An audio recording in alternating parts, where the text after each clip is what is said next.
Mary had a little man. The fault. We believe that all men are created equal. To the magnificent mosaic that is America. From radio beacon to radio beacon. I have a dream today. Change has come to America. Believe me. Help is on the way. Knock, knock. Who's there? It's a figment of your imagination. Randi Rhodes Show. Turn up your mind. As the Secret Service investigates who brought a small plastic bag of cocaine into the West Wing, the White House maintains that many people had access to the area. Where this was discovered is a heavily traveled area where many White House, West Wing, I should be even more specific, West Wing visitors come through. The bag was discovered on the ground floor, according to a senior law enforcement official, in a common area near the entry of the West Wing. It was close to a set of storage cubbies where visitors leave their cell phones during a tour. The indications seem to me that it probably was somebody involved in a tour, because keep in mind, the Secret Service detailees to the White House and the White House staff are routinely drug tested at random. The White House confirms there were West Wing tours on Friday, Saturday, and Sunday. All visitors are vetted and go through security before coming on White House grounds. The Secret Service has a K-9 unit that checks for explosive devices and biohazardous materials, not specifically for narcotics. Visitor logs and camera surveillance are now being searched for clues. I think in the end, they'll be able to screen it down well enough, but there is a possibility that you may never determine who did this. Are we really talking about cocaine? We're talking about coke, everybody. Rails. We're talking about lines. We're talking about snorting. We're talking about, nosebleeds. We're talking about something from the 80s. I say it's W's. That's who, or Junior. It's Trump Jr. Or, can't be Trump's, can't be left over from the Trump administration, because that would be Adderall, wouldn't it? It wouldn't be coke. Didn't you think coke was over? Like Ron DeSantis's, presidential hopes and dreams? Didn't you think it was over? I thought coke was over. I thought we had moved on to ketamine therapy and psilocybin. We were all going to do guided tours through our depression to come out the other side with psilocybin and mushrooms. Can you believe we're talking about cocaine at the White House now? And I think it's funny when people try to infer that it might be Joe's. I mean, I know he looks really cool in those aviators, but he wasn't that cool. Listen, if you had to assign it to a past president or a current or anybody in the West Wing, anybody that works at the White, you would have to go with W, because invading Iraq was such a cokehead thing to do. I mean, it was just such a, who does that? Okay. And here's the thing. Nobody that's addicted to coke leaves the coke in a cubby. Nobody. They literally will crawl on the floor and go through the freaking shag carpet. I know this. I loved cocaine in the 80s. Did you see I just did this? This was I just did that. It's so... muscle memory. Oh, yeah, muscle memory. That's what it is. No, I love coke. I weighed 100 pounds in the 80s. Literally. Weighed 100 pounds. I was a size 3. I loved it. I thought it was a diet aid is what I used it for. I didn't think it was a party thing. I thought it was for, dieting and for rock and roll. I mean, it was everywhere. I was a rock DJ. I was a rock jock is what I was. And it was everywhere in the 80s. Why are we talking about cocaine in the 2023s? How is that possible? I've never at any point in my life made enough money to do coke, so I have very little opinion on this. We're talking about snow, baby. We're talking about blow, nose candy. You holding, man? You got any Big C? Let's do rails. I mean, who in the hell still does? It had to be left over from the 80s. I'm telling you. And now all of a sudden they're telling us, first this morning they were going, well, we may never know. We just don't know. It's something we will never know. And now they're saying, we're going to, fingerprint the baggie. We're going to fingerprint the. Can you imagine if you are the person who, left your cocaine in a cubby? And who would do such a thing? Who would do that? Somebody not addicted, okay? That's who would do such a thing. But I mean, is there a way to test how old the cocaine is? Because it would explain so much of the Bush years. I mean, maybe W really did believe there were weapons of mass destruction because he was paranoid. I don't know. It would explain a whole hell of a lot. But to sit there, and you know why they're talking about this, as if it's never happened before, right? As if they've never found, a vial of Coke or a bag of anything in the White House. It's because they want to talk and blame it on Hunter. They want to say it had to be Hunter Biden. He's the only person that would have brought a baggie of cocaine. First of all, Hunter Biden wouldn't bring a dime. He wouldn't bring a baggie of who the hell even keeps cocaine in a baggie? And who leaves cocaine behind? Who does that? Who says, oh, hey, I will never need this again. Here, I'm just going to put it there in the cubby where everybody leaves their electronic equipment. No, electronica, cocaine, maybe that's the connection. But certainly not anybody would leave a baggie behind. And now they're saying it was a highly trafficked area of the White House. You mean drug trafficked, right, is what you want to say, but you can't say it because you have no evidence that it's a highly anything, okay? Nothing. So we'll probably never find out whose Coke it is. Oh, damn. But if there's any decency in this world, they will return it to its rightful owner. And I'm sure plenty of people would step forward, right? Oh, this is such a bogus story. This is like really, really nuts. Because cocaine is over, I thought. Like Ron DeSantis. He's over everybody. You know that video yesterday that, we all saw? I hope you saw it. I mean, I'm like tempted to play it, but I know I'll get flagged on the YouTube, but I don't really give a damn anymore about the YouTube. Just don't care.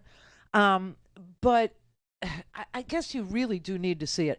It is so bizarre, and I really want you to pay attention to. I'm going to play it. I don't even give a rat's ass anymore. But I want you to really, really, really look at it, okay? Because there are references in this crazy homophobic, or I don't know.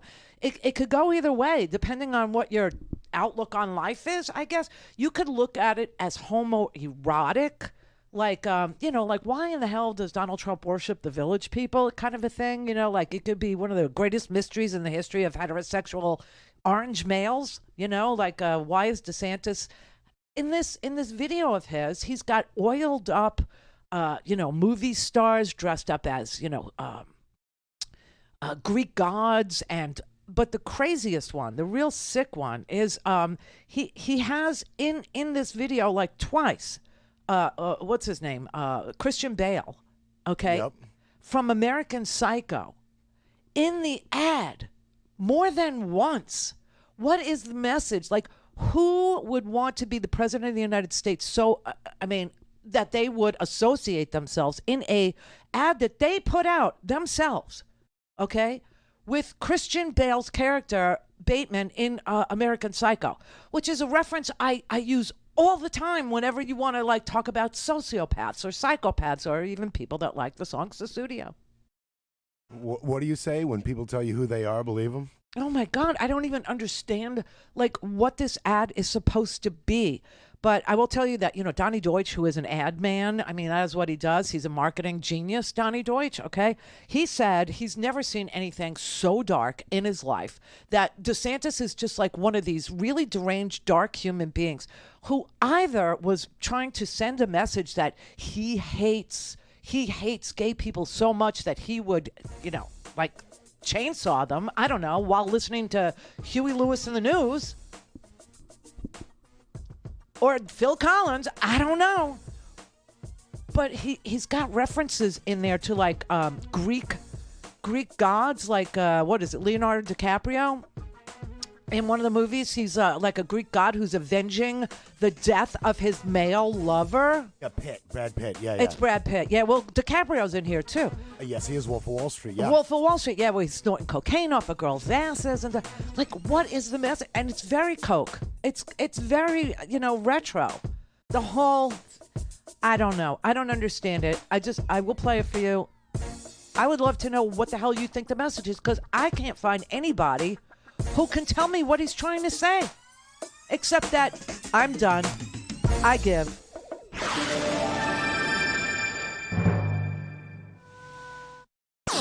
All things Randi at RandiRhodes.com. Go for launch. Speaking truth to power, The Randi Rhodes Show. will do everything in my power to protect our LGBTQ citizens. If Caitlyn Jenner were to walk into Trump Tower and want to use the bathroom, you would be fine with her using any bathroom she chooses. That is correct. In the future, can transgender women compete in Miss Universe? Yes. Make America great again.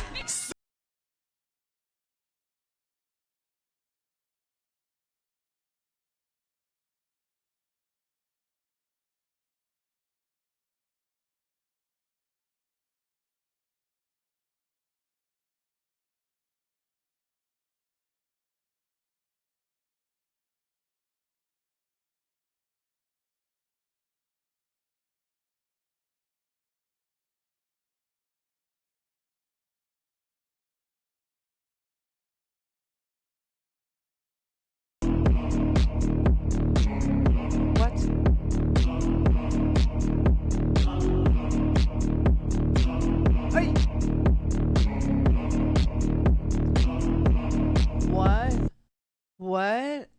Oily muscle man? This is what Ron DeSantis puts in a commercial? I don't even get it. I don't. Randy, that commercial literally is an AR-15 monster truck and bottle of penis enlargement pills all rolled into one. For what purpose? To show what? How awesome and manly he is. Awesome and manly he is. Yeah, How is he awesome? He's an alpha male. He's not an alpha male. He's literally worshiping greased up, bodybuilders. I mean, it's like something Arnold Schwarzenegger would show you. I have no idea. Like, what is the message here? What is he trying to say? What is he trying to show you? What is he trying to? I don't know. I don't understand this man. There's something wrong with him. Okay, he is literally a person who enjoys. Trolling people, who just enjoys, I don't know.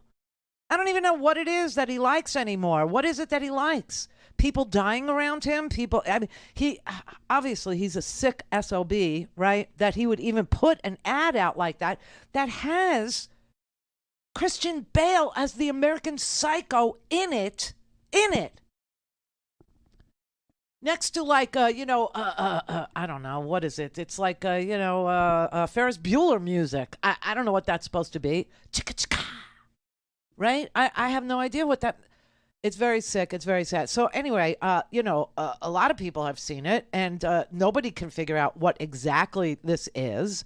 I will tell you that Donnie Deutsch was saying, listen, this is the darkest of the dark. I've never seen anything like it. DeSantis is such a dark character. I've talked a lot about it on the show, how at the end of the day, a candidate, Trump, even though, we eviscerate him, and there is a likability if you're a Trump guy about him. He's entertaining, he's a lounge act, he's this. Lounge act. This guy is just the prince of darkness. And that is one of the darkest, most bizarre, twisted, deviant ads I've ever seen. Well, he was defending it yesterday. Bipartisan backlash to the video, by the way. Many people calling it homophobic. Governor DeSantis standing by the ad, calling it fair game. What do you mean?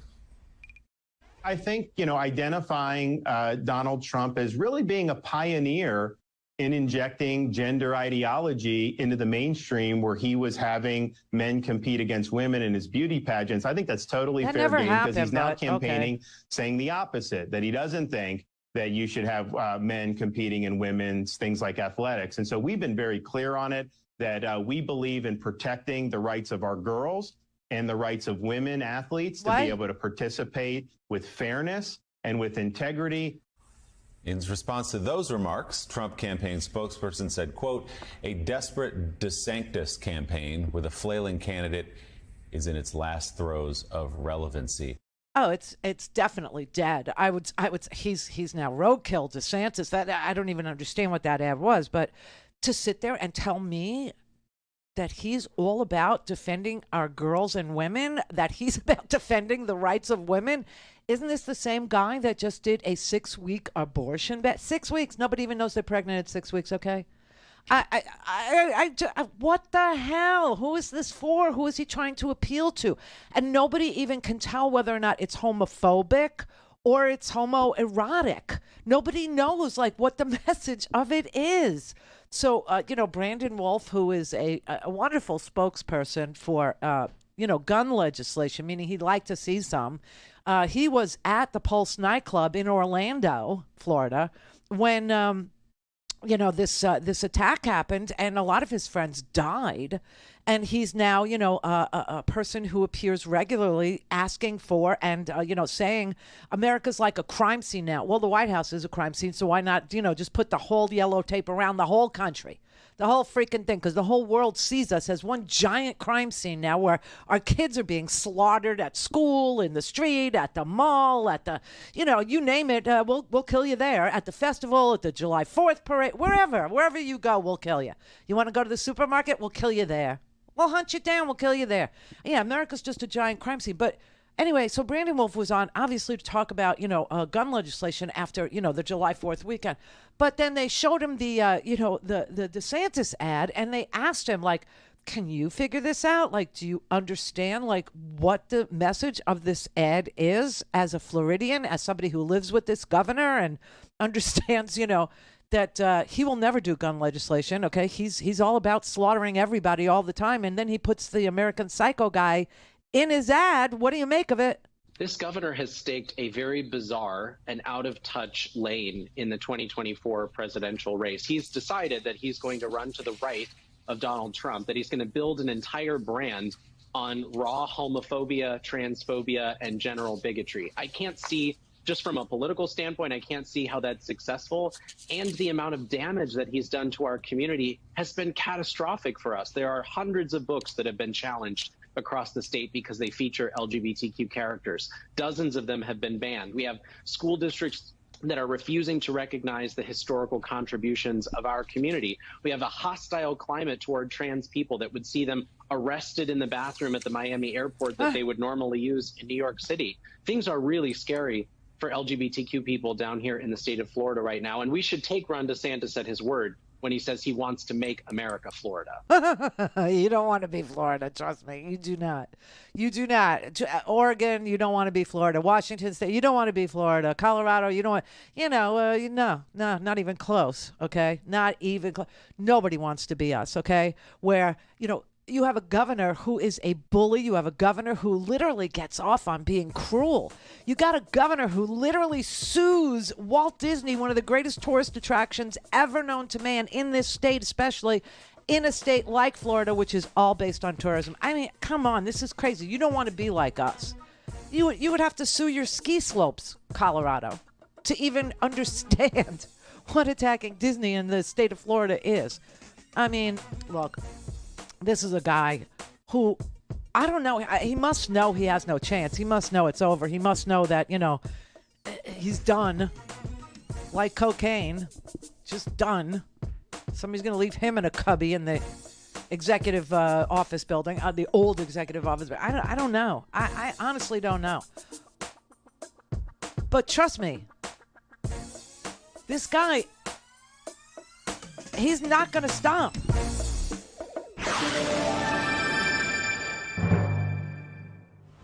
Call in, connect. To speak to Randy, call 561-270-3844. 561-270-3844. Joe Biden has a tremendous economic record to run on.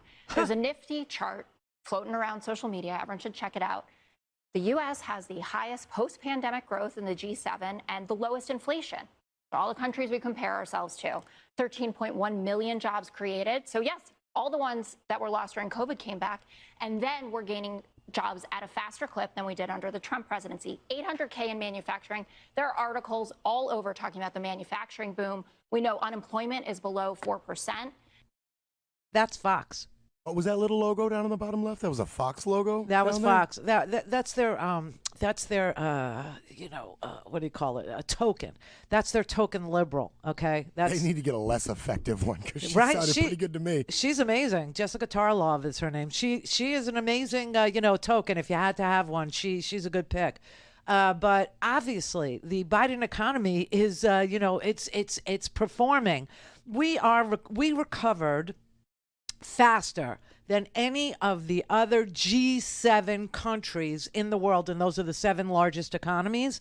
Our inflation is lower than any of the G7 countries, and our growth is bigger than any of the. If there was a G1, we'd be it. We'd be it. You see what I mean? And it's just like unbelievable. And on the other hand, if Trump was still president, we would somehow manage to come in 8th place in the G7, which would be Russia. Because Russia was the G8, in case anybody's like, weren't we the G8? Yeah, we were the G8. We kicked Russia out. We kicked their ass out. So, we would be in 8th place in the G7 if you had it, to do all over again with the Trump thing. But here we are alone among advanced economies. And you know what's doing it? Huge factory building, huge building boom, factory building boom. I mean, we are, it's not just infrastructure, which started it, right? It's not just roads. It's not just bridges. It's not just repairs. It's not just potholes. It's building things now. It's not just fixing things that were built, but now we're building factories. We're building electric vehicle factories. We're building semiconductor factories. We're building all kinds of manufacturing plants all over this country. It's pretty freaking amazing. And, the one thing that Trump ever said that was true was he said that Democrats do better with the economy than Republicans do. Do you remember when he said that? Because I do. Just seems that the economy does better under the Democrats than the Republicans. Just seems that the economy does better under the Democrats than the Republicans. Just seems that the economy does better under the Democrats than the Republicans. Just seems that the economy does better under the Democrats than the Republicans. Just seems that the economy does better under the Democrats than the Republicans. Oops. Whoops. Yeah, just this once. You need to believe him. But listen, the only thing wrong with Bidenomics is the name. I think the name is bad, okay? It sounds too much like a vitamin supplement, okay? It just sounds like, something that you would compare to Prevagen. Do you know what I'm saying? It's like something that you would compare to Nariva. It needs another name, it's a riff off of Reaganomics, which is the exact opposite of what this is, because Reaganomics was the trickle down, and that said that if you make rich people even richer, they will, eventually their wealth will trickle down to you, which for 40 years never happened. So this is exactly the opposite. This is literally building the economy from the middle out. This is investing in middle-class jobs, in middle-class neighborhoods, in middle-class manufacturing, and middle-class consumer-driven, items like electric vehicles that we would like to buy. This is made in America. This is everything that they said that they were for but never were able to do because they were so busy kicking all your money, your tax money, back to rich people who would one day, I don't know, give you some. That's apparently what trickle-down was about. They would give you some. I don't know. But, it never happened. It never worked. So why are we calling it Bidenomics, which makes everyone think of Ronald Reagan yet again? We need to call it something else. And I don't know what. Like, I don't know. Econo-Joe? something juicy, like something that would, listen, remember, I don't know how old you are, but if you remember this, then you'll just retch in horror when I say it. Do you remember Joe Mentum? Oh my God. Yeah, that was Lieberman. That was Joe Lieberman was calling Joe Biden's economic. He was calling it. Well, he was saying he had Joe Mentum. He had Joe Mentum. He was going to go straight to the top. I don't know, but we should call it something. Joe Juice. I don't know, but not Bidenomics. Anyway, it works. It works so good that we are literally growing faster than any other G7 country after a global economic catastrophe. I mean, it was supply chains were broken because the whole world was involved in a global pandemic, which, the right wing is still telling you didn't happen, or the right wing is still saying was a hoax, or the right wing is still trying to lay blame, or the right wing is telling you that the millions of lives saved were a waste. I don't know. I don't know what their deal is. I don't know what their messaging is on, COVID, or why they want to tell you that the response to COVID, to end COVID, which is ended, as a pandemic, it's endemic. It's probably something that, people will see in their lives forever, like the flu or any of those things. But I mean, the idea that the whole world got hit with a global pandemic and then the whole world had an economic plan for how to get out of it at the end, and the whole world tried their best, and we did it. We did it, okay? And it was the American Recovery Act, okay? That's what did it. It was the investment in us. And some people who were very upset that America got money. Some people who were very, very upset that Americans got, a little extra help to get us through a pandemic, are sitting there telling you that that's what caused inflation. Well, here's how you know they're wrong. I told you at the beginning of the inflationary bullcrap story that they were trying to tell you that inflation was global, and it is, and it was, and it still remains a global thing. And yet when you look at who was able to lower inflation faster, better, and bigger, it's the United States of America. We were the ones who were able to see the bar of inflation go from 9% down below 4%, right? We were able to do that. And so now that you have a compares, now that you can look at the rest of the world, and now that you can see that the rest of the world is still suffering with inflation, Europe still has like 9% inflation, okay? We've got less than 4%. So something tells me that it had absolutely nothing to do with the American Recovery Act in the negative. It had to be a positive thing.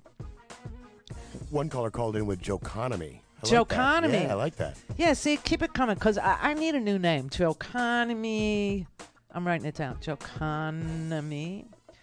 I had Akana Joe. I don't like know. Akana Joe. A couple of listeners like Akana Joe. It's okay. It's not the greatest ever. I'm sure somebody in the audience could do better, but Joeconomy is good. It's not bad. Except it sounds jokey. You know what I mean? People will riff off of it and call it a joke economy. I don't know. But it's pretty amazing. It's pretty amazing. And the Democrats need to actually begin to talk to each other and to other people who may live in states that are now benefiting from the investment about this.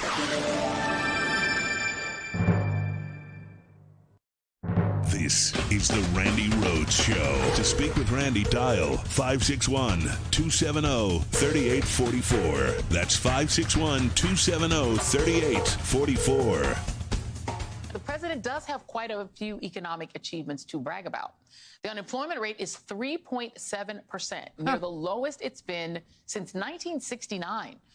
With the jobs numbers in recent months outperforming expectations.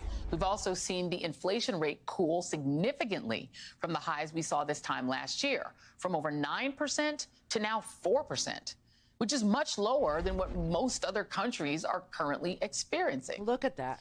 And that's not an accident. It is the direct result of some of the policies Democrats have passed and President Biden has signed into law, like the Inflation Reduction Act, the CHIPS and Science Act, and the Infrastructure Bill, which some Republicans are now actually trying to take credit for, despite the fact that they literally voted against it. Or, as the great Nancy Pelosi put it, they voted no and are taking the dough. Alabama Senator Tommy Tuberville, for example, put out a tweet boasting about how much money his state is receiving for broadband access, money that's straight out of the legislation that he opposed and voted against, and calling it vital for the success of our rural communities and for our entire economy. To which the president, in full Dark Brandon mode, replied simply, "See you at the groundbreaking." See you there.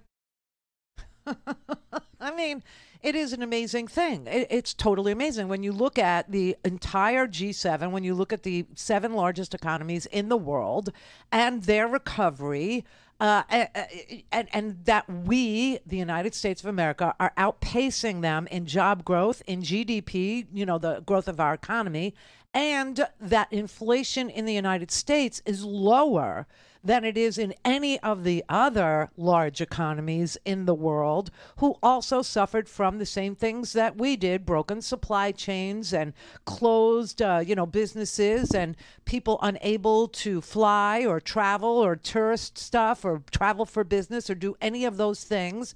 And you look at our recovery compared to theirs, ours is much, much more robust. And that's because we have a president who did what our president did, and the rest of the world has whoever they have, and they're doing okay, but we're doing better. And the reason why we're doing better is because of things like the infrastructure bill, which is a bipartisan effort, the Chips and Science Act, which isn't a bipartisan effort, the American Recovery Act, which isn't a bipartisan effort, okay? And the surge that's being driven by the construction of factories, of manufacturing plants across the fruited plains. The Rust Belt is no longer going to be the Rust Belt, okay? We are literally building plants in places where Joe Biden was not voted for. He doesn't care, okay, that you didn't vote for him. He is your president and is showing you that 8 ways to Sunday, okay? Showing you that the Chips and Science Act was supposed to do exactly what it is doing, and that's build places to work, build manufacturing plants in places where manufacturing and deindustrialization have occurred. It's not just the subsidies that's, worth tens of billions of dollars for companies to make all kinds of, essential products like semiconductors for electric cars and all the components here at home, here in the United States. It's not just that. But it's driven by a whole load of things that he invested in. And it's being matched by private investment. So that's why it's, taken off the way it has. It's not just the subsidies, it's the private investment too. And the private spend has doubled. Construction spending by manufacturers in the United States has more than doubled in the past year, reaching an annual rate of $190 billion in April. That's April, May, June, July. It's now 3 months later, but that's the last number I have. So it looks like, everybody was waiting to invest in America for America to invest in America. And once America invested in America, everybody said, okay, we'll see your investment and we'll match it. And we'll do even more than you do in subsidies, okay?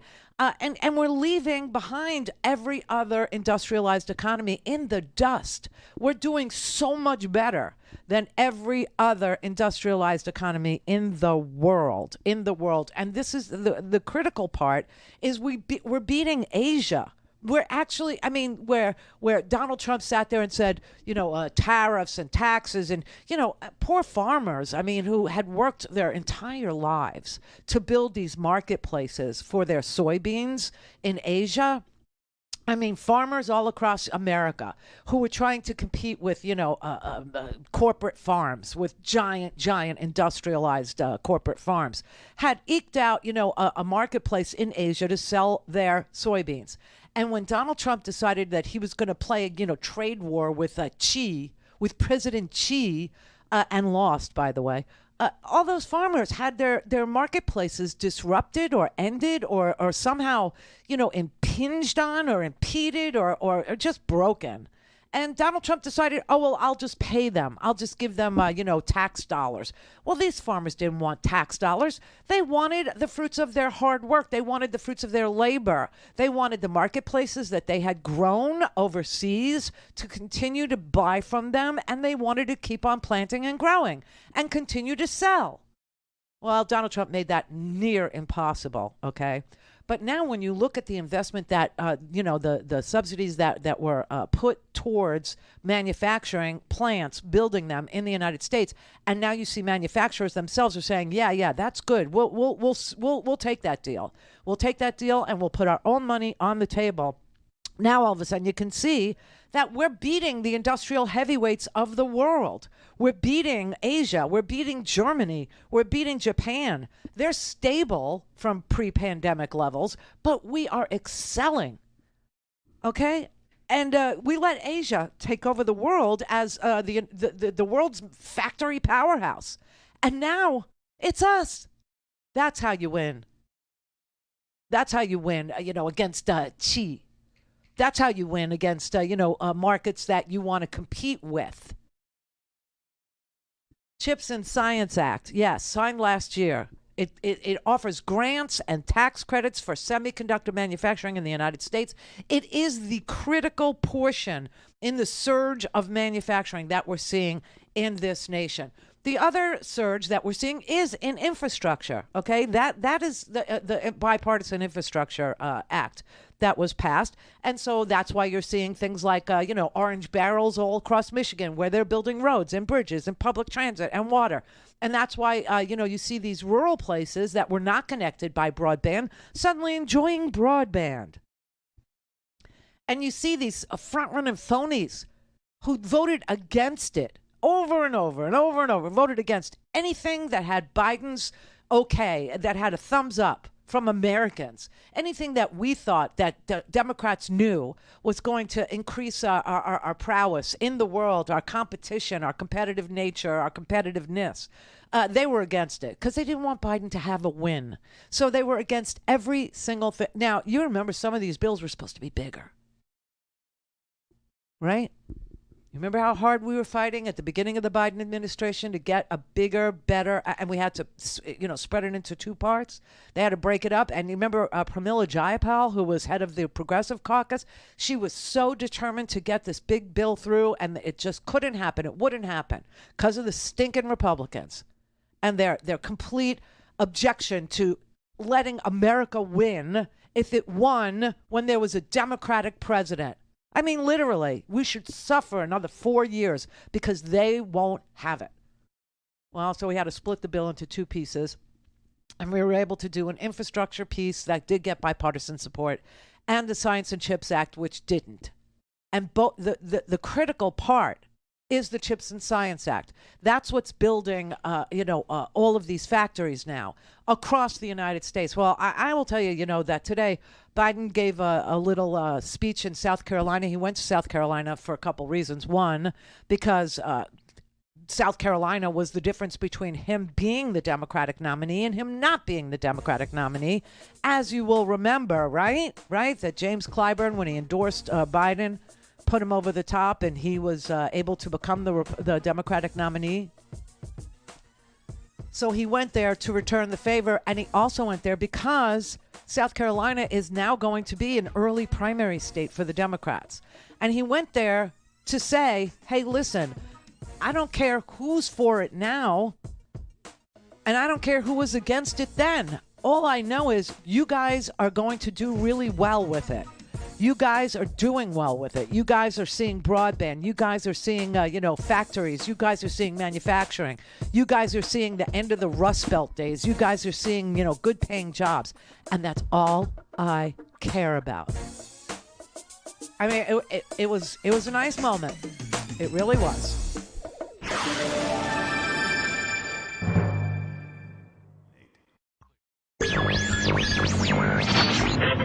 Mary had a little man. The fault. We believe that all men are created equal. To the magnificent mosaic that is America. From radio beacon to radio beacon.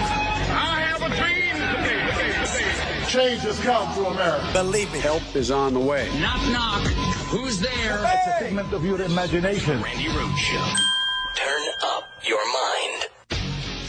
The president's plans are working. We are seeing, as you pointed out, low unemployment, high job growth, low inflation. I mean, it's really amazing what is going on in our economy right now. And people have this tendency to move on to the next thing. And of course, we've got big challenges, but the president's plan is working. Here in Michigan, we're going to be getting $2.4 billion for broadband, and it will apply to rural communities as well as urban communities. 99% of the households and businesses in Michigan will get connected because of what President Biden has done. So Bidenomics is working, and I think people are going to see it when they're driving. They're seeing the orange barrels. They're seeing the work being done, and they know that it's when Democrats lead and when President Biden is leading, our lives are getting better. Our standing in the world is getting better. And I think that's something all Americans benefit from. It is. It absolutely is. There's no question about it. So that's Gretchen Whitmer, who, by the way, if I don't know how to say this properly without peeving some people in this audience by saying it incorrectly, right? But you know what I'm saying. She's presidential material. Let's put it that way. I mean, if God forbid, you know, something changes before I vote in 2024. And someone has to step up to the plate and throw their hat into the ring from the rank and file of the Democratic Party, right? I'd pick her. You know, Howard always says, who's next? You know, like if something happens to, you know, I mean, this is what people talk about, not on the air because nobody wants to put it out there in the atmosphere. I definitely don't want to put it out in the universe, you know, that something bad would happen. But everybody, you know, always asks me, well, who do you think? Who do you think would be, you know, who do you think would be, you know, because I don't think the Democrats have anybody. I always hear that. The Democrats, we got plenty of people, okay? We got Arizona, we got Michigan, we got some really, really seriously good governors in this country that have shown executive prowess, that have built legislatures that have produced an extraordinary amount of good for the people in their state. Okay, and Gretchen Whitmer is one of those. Katie Hobbs is another one in Arizona. I mean, there are so many decent governors in this country who have done incredible good for the people of their state. I mean, Michigan, we went through that long list of incredible progress that, you know, Michigan, because they have a Democratic legislature, to go and match Gretchen Whitmer's wish list and to actually, you know, see what when Democrats' priorities are passed, ordinary people do really, really, really well. When Republicans' priorities are passed, the wealthy get wealthier. And there is your choice. That's it. That's what we get. We get one of two visions for this country, because that's all we get are two parties and two candidates in the end trying to compete for 270 electoral votes, and that's all she wrote. That is the entire nature of the presidential contest, okay? Everything else is just, you know, it's window dressing. Everything else is, you know, fake debates and the caucuses in Iowa, and Mike Pence is greeting, you know, the evangelicals, and he does really well in Iowa. Yeah, Rick Santorum did really well in Iowa, too. Every loser that ever came down the pike for the Republican Party did really well in Iowa. So I don't even want to hear about their window dressing at this point. You know, I'm much more interested in who left the baggie of Coke. Really, I'd love to know. But honestly, the Democrats, when they have, you know, a working majority, when they and I, you know, in the United States legislature, in the federal government, I mean, yeah, you know, they have the House by 4 votes, so we can make bipartisan deals in the House. The Senate, obviously, we have a majority, but not the 60. And so that's why so much is such a long, hard slog. And still, Joe Biden has produced an amazing amount of progress for the American people. I mean, I need to close my email because that's what you're hearing. But before I do it, I wanted to show you a chart. Look, see this. You can put this up on the screen. So this here is the growth since the pandemic in major developed countries. Okay, this is us at the top. This top line here, this orangey sort of reddish line that I'm following with my mouse here, with my cursor, that's us, okay? That's the United States. And obviously, the change in real gross domestic product among the G7 for Q3, the United States is beating every other developed economy. And now let's go down to the inflation chart in major developed economies. Okay, so this line here at the bottom, this one that's the lowest in inflation, that's the United States. That's us right there. So we have the lowest inflation and the highest GDP, the highest growth of any of the industrialized nations. Those are the two charts Republicans do not want you to see. Okay, those are the two charts that they really, really do not want you to look at. Because if you did, it would be empirical data. It wouldn't be tweets. It wouldn't be disinformation. It wouldn't be misinformation. It wouldn't be spin. It wouldn't be, something that they can, bend or reimagine or lie about. It's just data. It's just the actuality of the world in which we toil. It's the actual numbers, the results. And we did better than anybody else because we had a president that gave a damn, right? So this was a nice moment today, right? This was Joe Biden went to South Carolina, and nobody carried it. Really, nobody carried it. It wasn't on CNN, I don't think. Definitely wasn't on Fox. It wasn't on MSNBC. I know that because I had it on in the studio, and I didn't see any of this. And so it looks like this comes from Bloomberg News, right? When I proposed these pieces of legislation, I made a commitment. Forbes. That I'd be president for all Americans, whether their elected officials voted for the events or not. All Americans. Wherever you voted for me or not. And I've kept my promise. In fact, some analysis have said that the laws I've signed are going to do more to help red America than blue America. Well, that's okay with me because we're all Americans. Because my view is wherever the need is most, that's the place we should be helping. And that's what we're doing. Because the way I look at it, the progress we're making is good for all Americans, all America. I don't know what all that background noise is. I apologize. It sounded awful. But, okay, so that came from Forbes. And nobody, no mainstream media that I saw carried it. And, it was a nice moment. It was a nice moment for America. It was a nice moment for everybody who works for a living. It was a nice moment for people who are trying to buy groceries. These are good numbers. These are fabulous results. Fabulous. And they just don't want anybody to acknowledge that our way of doing things, meaning the Democratic way of doing things, is better for ordinary, and then we're not so ordinary, we're pretty extraordinary working people. Amazing.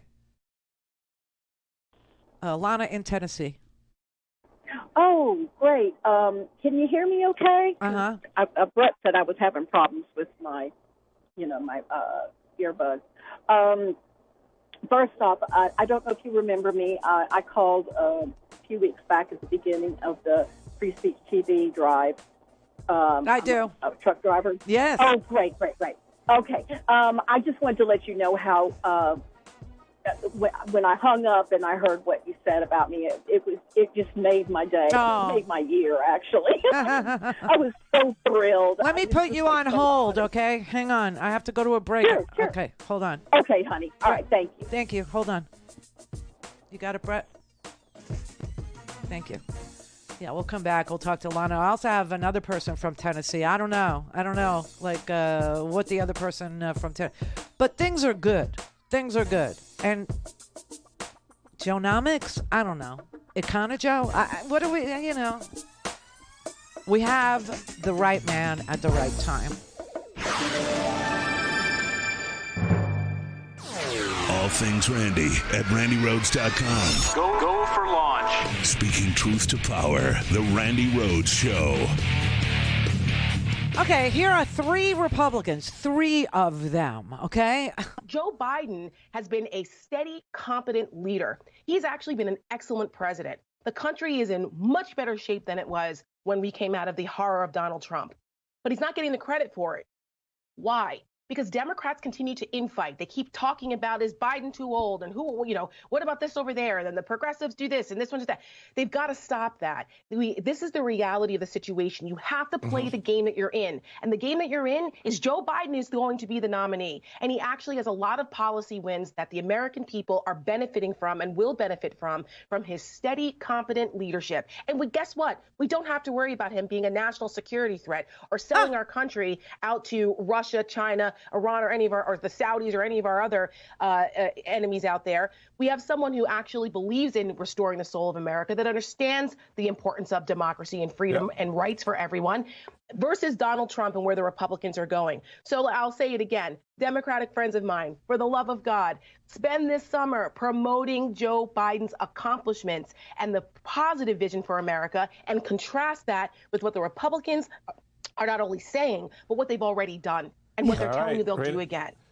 I mean, it's Tara Satmeyer. She is a Republican, okay? Michael Steele is still a Republican, and the other girl that was sitting there, she's a Republican too. So there was the trifecta of Republicans on the TV praising Joe Biden's prowess, praising his ability, praising his straightforward, economic, march to success, saying how competent he is, saying how, lucid he is. You don't have to worry about him being, some sort of a spy. You don't have to worry about him, feeding the white supremacist machine into a frenzy. You don't have to worry about him and, appointing, lunatic, fringe, right-wing, crazy people to the United States Supreme Court who now believe that their policies are so unpopular that they couldn't possibly sell them to the ordinary American out there. They can't sell them to Lana, who's driving a truck across the United States of America.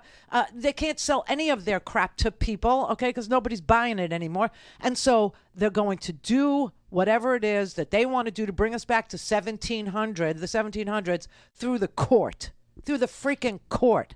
And they're going to legitimize this originalist sin of theirs through the court. I mean, this is a scary time when you think about the forces that are at work. All right, Lana, I'm sorry. I went off on a tear there. Sorry. Oh, that's fine. And wow, I can't believe that Republicans are saying the message that we need more Democrats out there saying. And I've been saying that to anybody that'll listen in my sphere, and I, quite honestly, I have been thinking this since before I could even vote. I've been paying attention to economics, and it's absolutely astounding, the things that he has accomplished.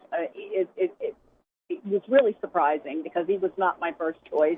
Right. But boy, oh boy, did I, underestimate him. Yes, everybody did underestimate him. And I've been completely gobsmacked by his success and his competency. And, competency is a really lowbrow way to put it, actually. I mean, he deserves so much more praise. Yeah. But, that really annoys the heck out of me. And something else that was really bothering me, too, was all these latest Supreme Court decisions, particularly the one based on a completely and totally made up case. You're right. And how they can let that slide. I mean, I don't understand. We need to come up with some way to remedy that, I think, because how can that possibly, that decision stand when it's based on a fraud? Well, the whole court is based on fraud. That. I know, but if you think about how Gorsuch got to the court, that was a fraud on the American people. Okay, Mitch McConnell literally held that seat open for 11 months. And when you think about the same argument that was used in reverse to put Amy Coney Barrett on the court, well, then there's at least two members of the court that are there in a fraudulent manner that have held themselves out as being somebody, above the fraud. They're not above the fraud. And of course, Kavanaugh and Clarence Thomas were both credibly accused of sexual harassment by two completely credible women. Right. So the court, as it stands now, is a fraud. And unless and until we get real serious about expanding it so that at least it matches the number of, appellate circuits that we have, appellate courts that we have, 13, which is a way that we have, drawn how many seats should be on the Supreme Court before, right? So it's something that we've done before. It's not new. It's not political. It's something, that we've done to design, how many seats the Supreme Court needs to have, right, to keep up with progress. So until we actually start saying that out loud and not being ashamed of it, and listen, we're gonna have to talk Joe Biden into it because right now he's not coming along with my idea. I know, and it really is distressing, and the only way, because when I think about the Supreme Court right now, I literally get sick to my stomach. I know, you should.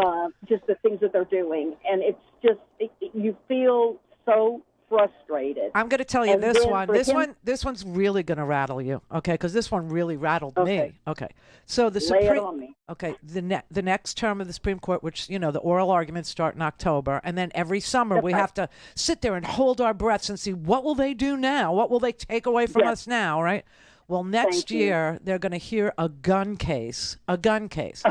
that actually says that men or women with restraining orders for spousal abuse, okay, can actually have guns, that it would be unconstitutional in their originalist version of the Constitution to ban somebody who beat their wives from being able to buy a gun, because in 1776 we didn't have a law like that.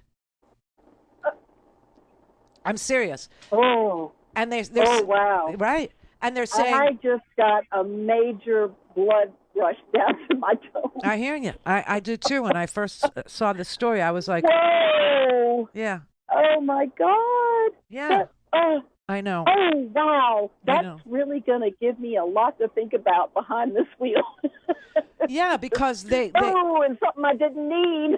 I know. I hate to pile on, to your distrust and dismay in this particular Supreme Court, but it's there for a reason. Okay, you're right to be fearful of them.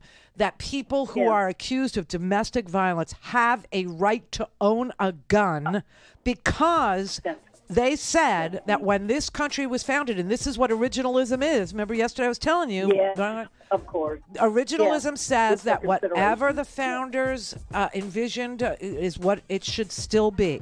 And back then they didn't think that women's lives were worth saving, because women didn't have the right to vote. Women couldn't own anything. Women were chattel. They were the property of their husbands. And they would like to go back to that.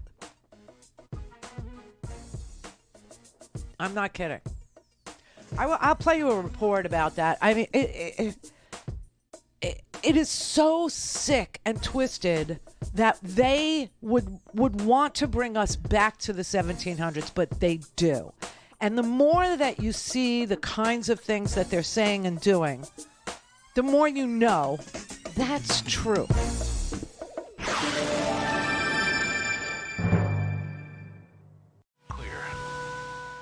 Call in, connect. To speak to Randi, call 561-270-3844.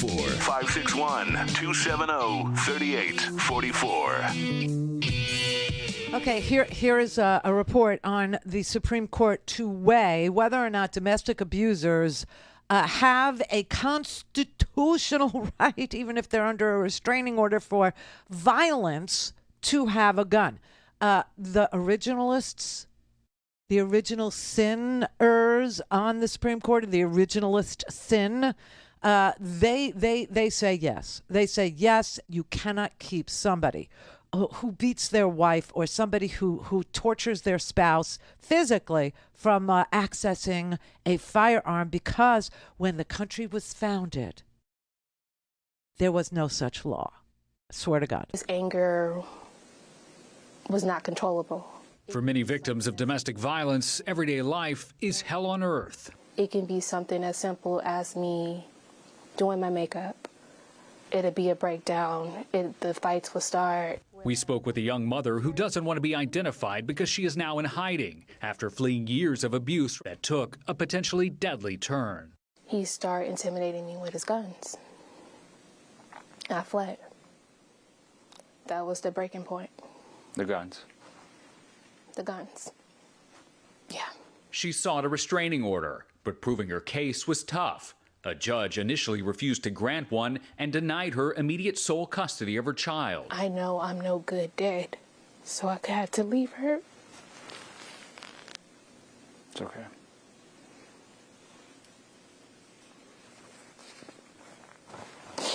I had to leave her. I had to allow her to go back there. After repeated attempts, she got custody and a restraining order, forcing the man she accused of abuse to relinquish his guns. The hope is them removing their guns or have to turn in their guns, will keep you safe. That sense of safety was shattered, she says, after a new controversial federal court ruling that lets certain people accused of domestic violence keep their guns. The Fifth Circuit Court of Appeals in Texas looked at the case of a man who was challenging the federal law that bans guns for people who are subject to restraining orders. The court, covering Texas, Louisiana, and Mississippi, ruled that law was unconstitutional, calling it an outlier that our ancestors would never have accepted. Our ancestors. Language the Supreme Court also used in a New York ruling last summer. This is strictly because domestic violence was not considered a crime by the founders. Was it a law back then? Does it have roots in our American history and tradition? If it wasn't, then it doesn't have to stand. It's devastating. The ruling has stunned domestic violence victim advocates like Carmen McDonald with the Los Angeles Center for Law and Justice. It's not even logical. 230 years ago, women didn't have the right to vote. Slavery was legal. Domestic violence laws weren't even on the book. Marital rape was legal. U.S. Attorney General Merrick Garland blasted the circuit court ruling, petitioning the Supreme Court to decide on the case. DOJ telling the high court more than 1 million acts of domestic violence occur in the United States every year, and the presence of a firearm increases the chance that violence will escalate to homicide. And they don't give a rat's ass. Women are not to be protected because when we founded the country, women weren't full humans. Women weren't people who could own anything. Women weren't people who could vote. Women were allowed to be raped by their husbands. Women were the property of their husbands and nothing more. And they would like to go back to the original intent.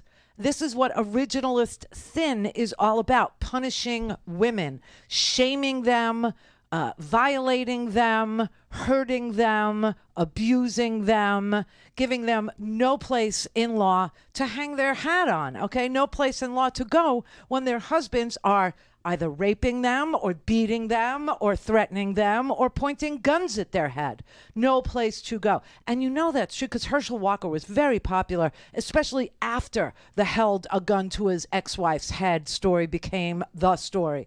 That's when he actually, rocketed to popular stardom as a viable candidate, right? Because the misogynists out there, they love this idea.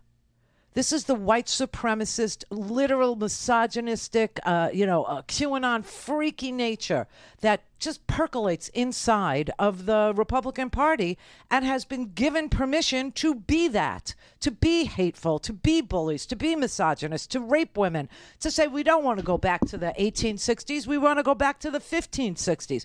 You've heard them say that. You've heard them say they want women covered. Right? This is who they are, and they keep showing you who they are.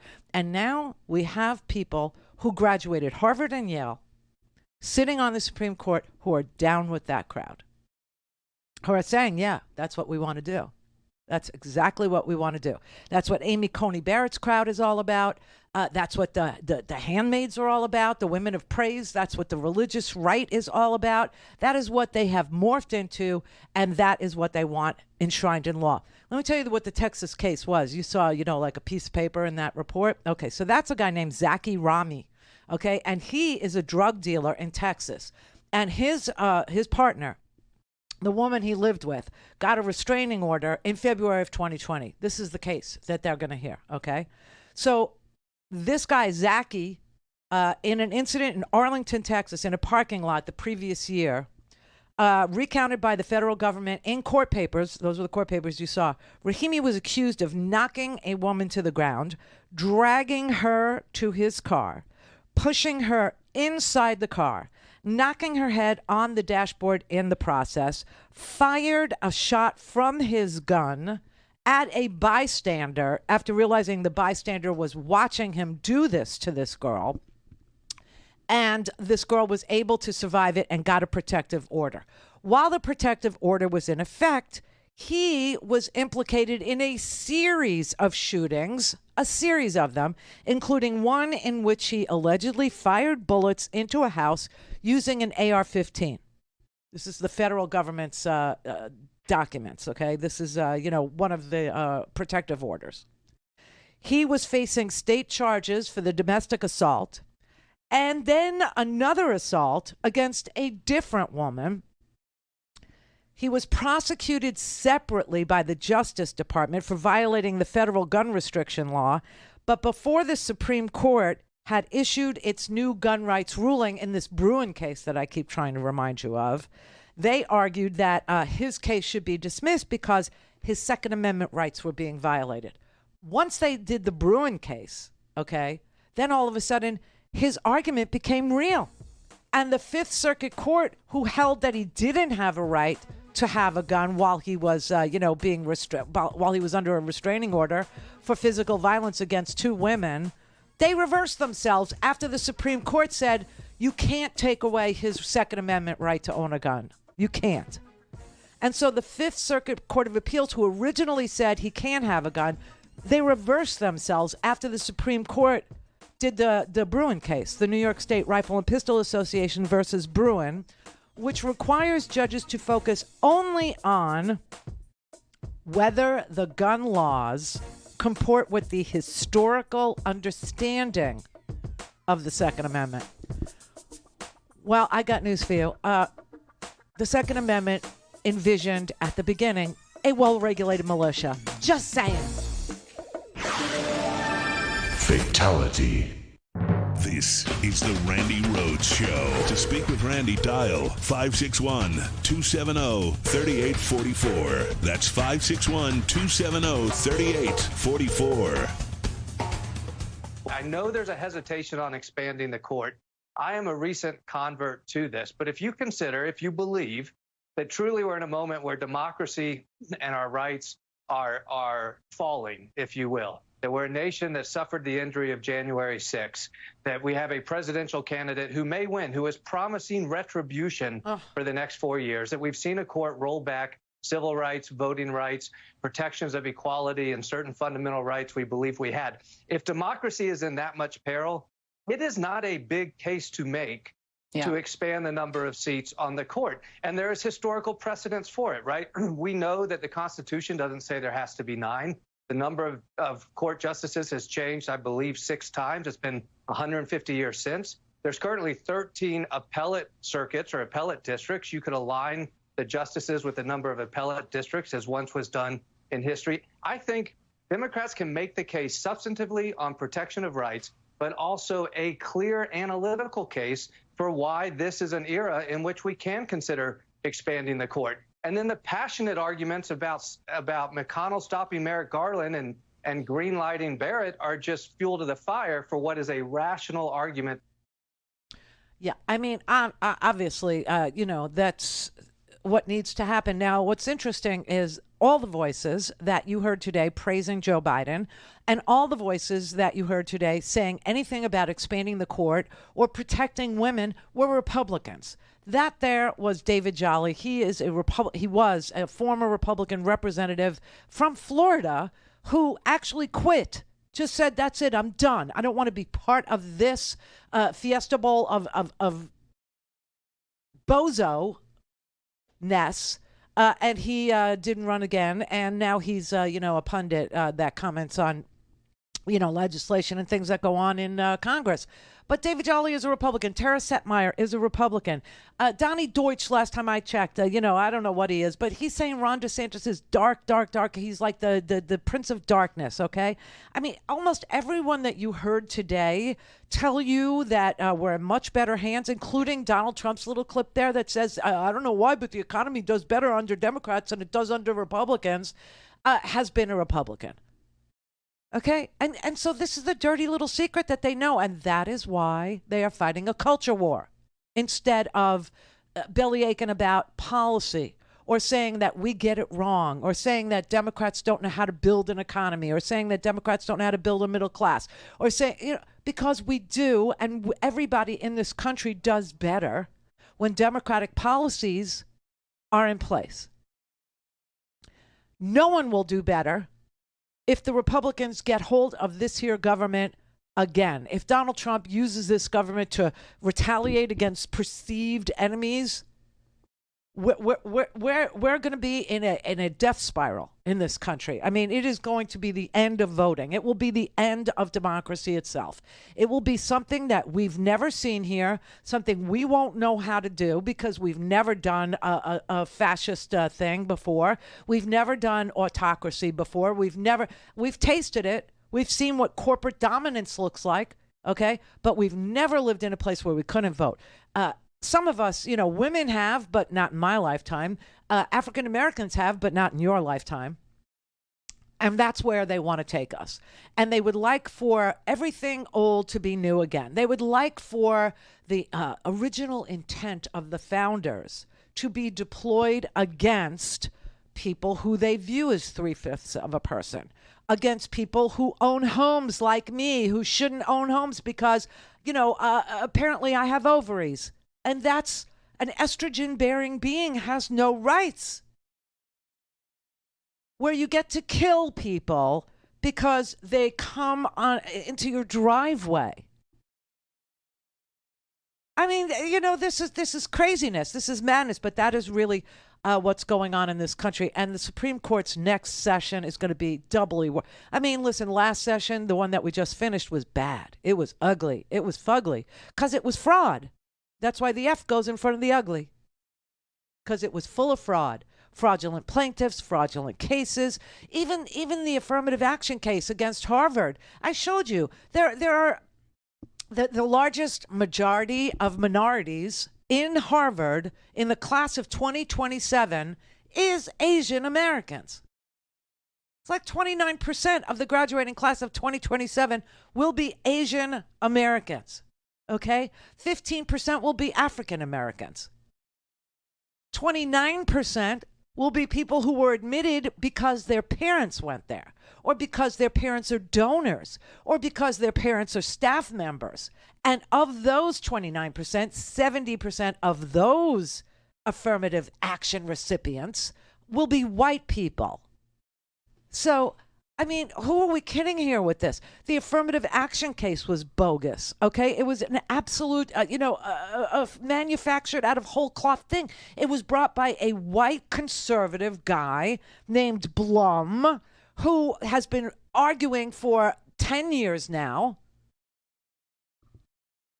against affirmative action. And he finally, he literally, here's the story, okay? I'm going to show it to you.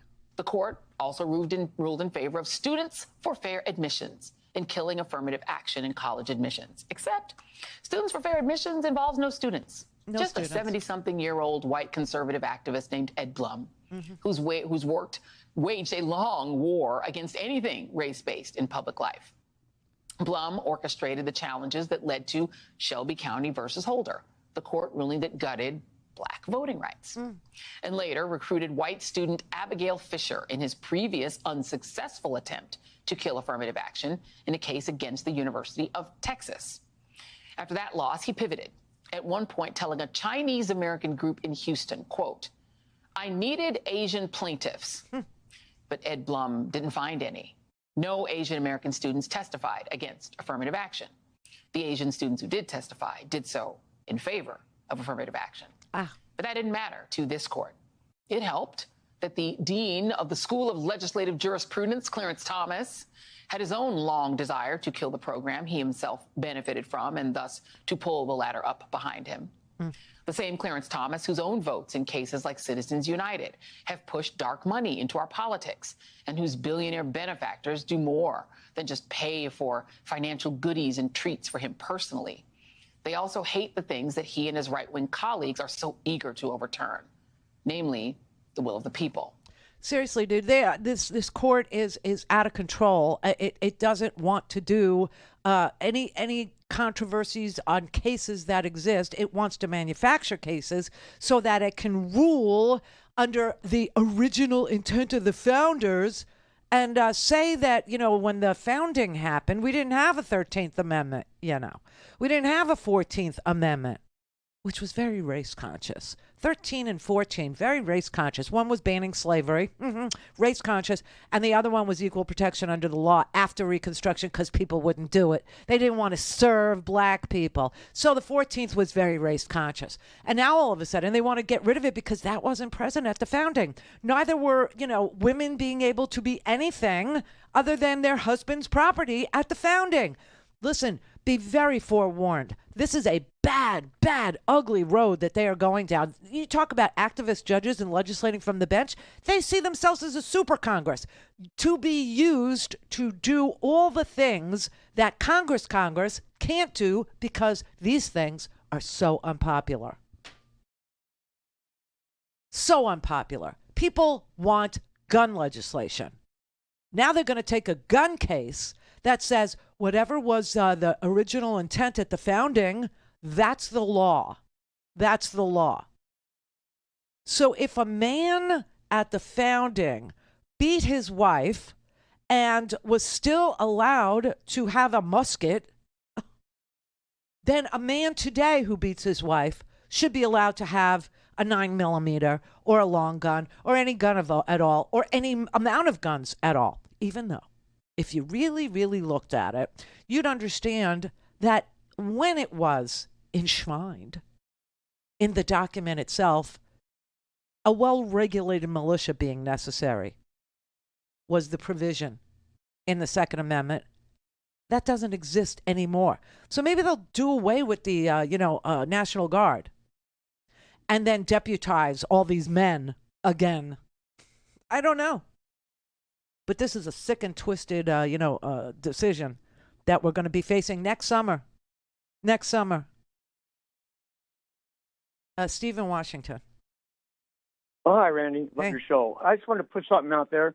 We're ahead of the G7 in leaps and bounds. Can you imagine what it would be like if we would have had a majority in the House and 60 senators in the Senate? Yeah.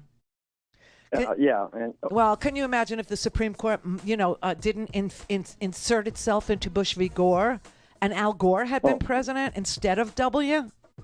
Exactly. We wouldn't be here. There wouldn't be cocaine in the White House.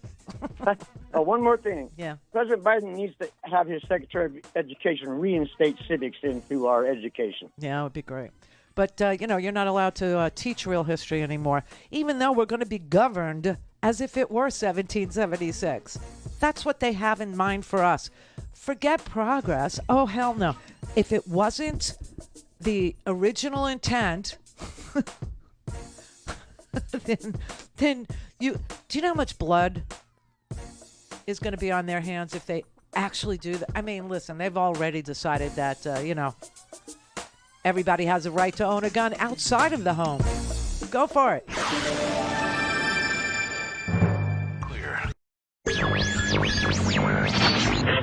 Mary had a little man. We believe that all men are created equal. To the magnificent mosaic that is America. From radio beacon to radio beacon. I have a dream today. Change has come to America. Believe me. Help is on the way. Knock, knock. Who's there? It's a figment of your imagination. Randi Rhodes Show. Turn up your mind.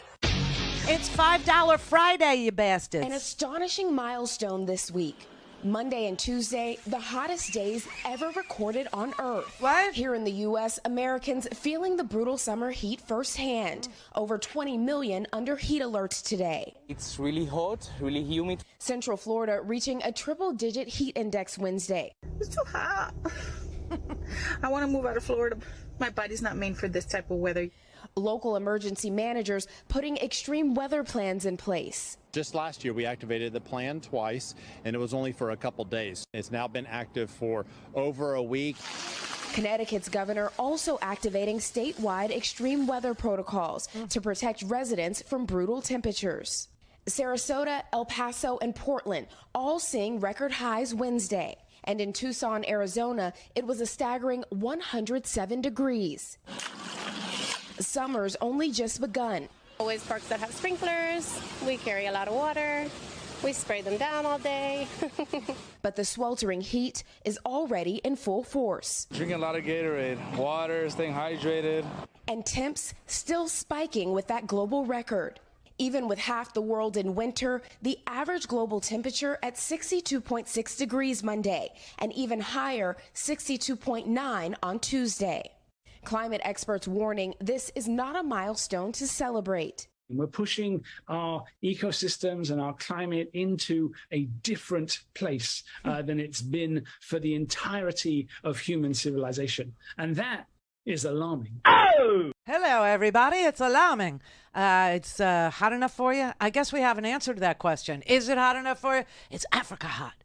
Except we're not in Africa. It's freaking hot. I mean, this is the third record-setting day, 3 days in a row of record-setting heat. You know, I just wow. You know what it feels like a little bit to me is when I first moved to Florida. How I felt then, just constant humidity. Step out in the middle of the night, just start sweating. That's how I feel again. It's all brand new again. So.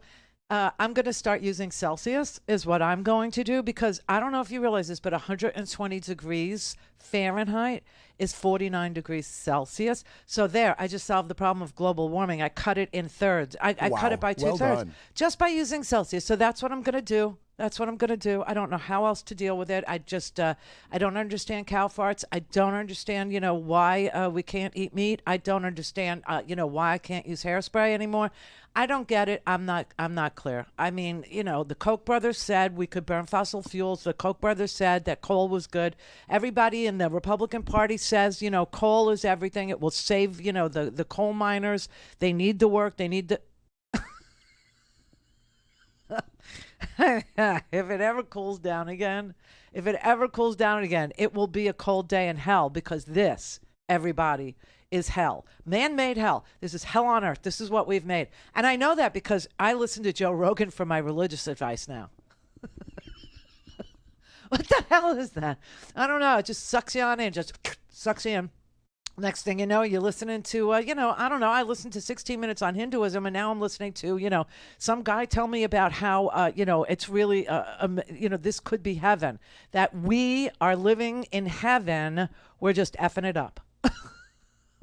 I guess I don't smoke enough pot. I guess I don't smoke any pot. I guess I need to start smoking pot and using Celsius, and I'll feel like 1,000% better about the environment in which we have created and for us to toil. I don't know what to tell you. I mean, what is it that, I don't know what anybody can do or will do or won't do, in order to bring down the temperature of the world.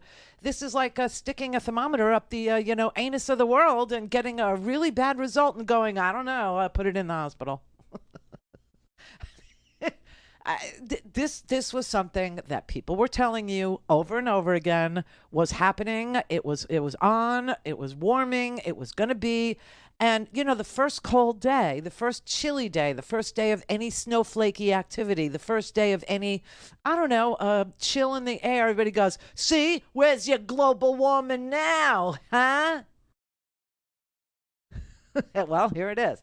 I mean, this is really like, the wake-up call that it would take to, get people who refuse to, celebrate or know the science or care about science, and set science, at the level of awe and respect that it deserves over stuff like teaching your children to speak in tongues. I don't know. I don't think that will ever happen for a third of this country. I just don't. I think people will never respect science. They will never understand the world in which they toil or live. And they will actually use every snowy day or every day where the temperature falls below 62 as proof that I'm lying to them. So the only thing you could think of to tell them to do is basically this. Stick a thermometer up the Earth's ass and take its temperature. Okay, that sounds fun. I'll do that. Think of it like a thermometer for the planet, and it's telling us that we are spiking a very serious fever. We've started to breach the threshold, surpassing the target for global warming set by experts and policymakers decades ago. You may have heard this number. It's the amount of warning that we are trying not to exceed. It's 1.5 degrees Celsius above what's called pre-industrial levels. That is, before we started burning fossil fuels and pushing tons of carbon into the atmosphere. Now, the thing about that number is it doesn't sound like much, 1.5 degrees. It's about 2.7 degrees Fahrenheit, which is closer to understanding what it really means. But if you think about it again like a thermometer, it's like going from a normal 98.6 degree body temperature to spiking a 101.3 degree fever. A 101.3 degrees, you're pretty sick. Like, you're definitely feeling it. You're not going to die. But if you spike a couple more degrees, you're going to probably end up in the hospital. And that metaphor is almost literal because the human body really struggles in high heat, particularly when combined with humidity.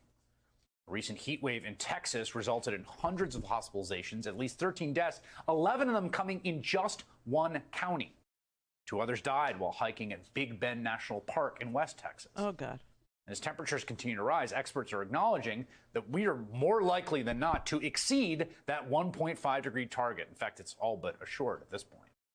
The only way to make sure we don't end up producing a kind of global hospitalization or a kind of civilizational heat death is to continue to rapidly expand investment in and deployment of carbon-free energy.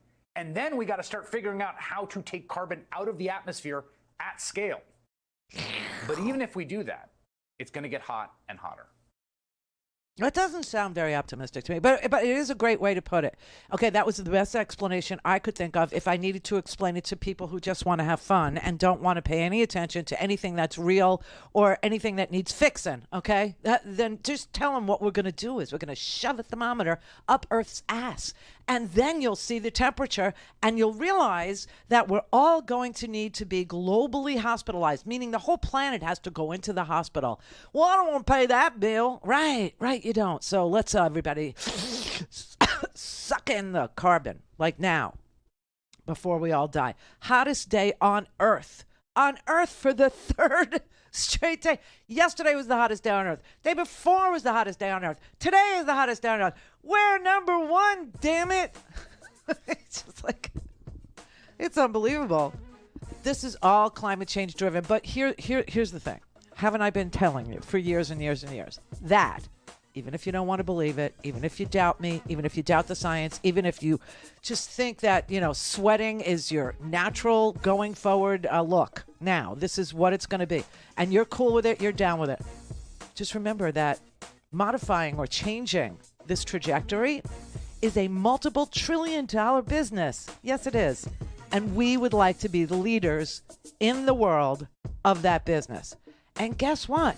The economic news, based on doing stuff like that, is really, really good. Really good today. So if you have to learn something, learn Celsius so it's not so hot and go to work at making EVs. All things Randi at RandiRhodes.com. Go for launch. Speaking truth to power, the Randi Rhodes Show. All right, the only thing hotter than the global, warming is Biden's economy. Well, here's what we know. 209,000 jobs added in June. That is below what economists expected, and the lowest monthly gain since December 2020. Hiring is slowing, but it is still the 30th consecutive month of gains. CNN's Rahel Solomon here with a read into the numbers. Take us into this report. What are you seeing here? Okay, so this was the first time, as you pointed out, that this was actually cooler than what economists were expecting. The expectation was closer to 225, 229, and as we can see, the number came in at 209. I should say the prior 2 months were also revised slightly lower. Taking a look at where we added jobs, the U.S. economy added jobs in June, you can see government added 60,000, healthcare added 41,000. Healthcare especially interesting because, of course, this is an industry that continues to struggle to rehire after the pandemic. So part of that is happening here.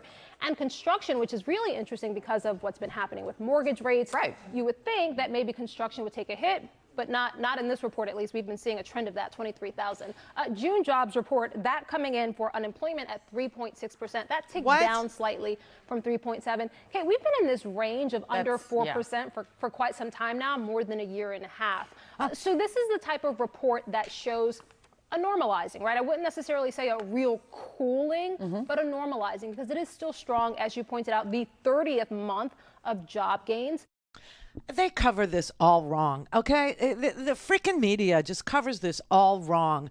This is amazing. We are at 3.6% unemployment and have been below 4% unemployment in this country for damn near 2 years, you know, the whole time Joe Biden's been the president of the United States of America. We got boom towns now. She's sitting there going, well, how come construction's okay? I mean, you would think that the interest rates on mortgages have gone up, so people do.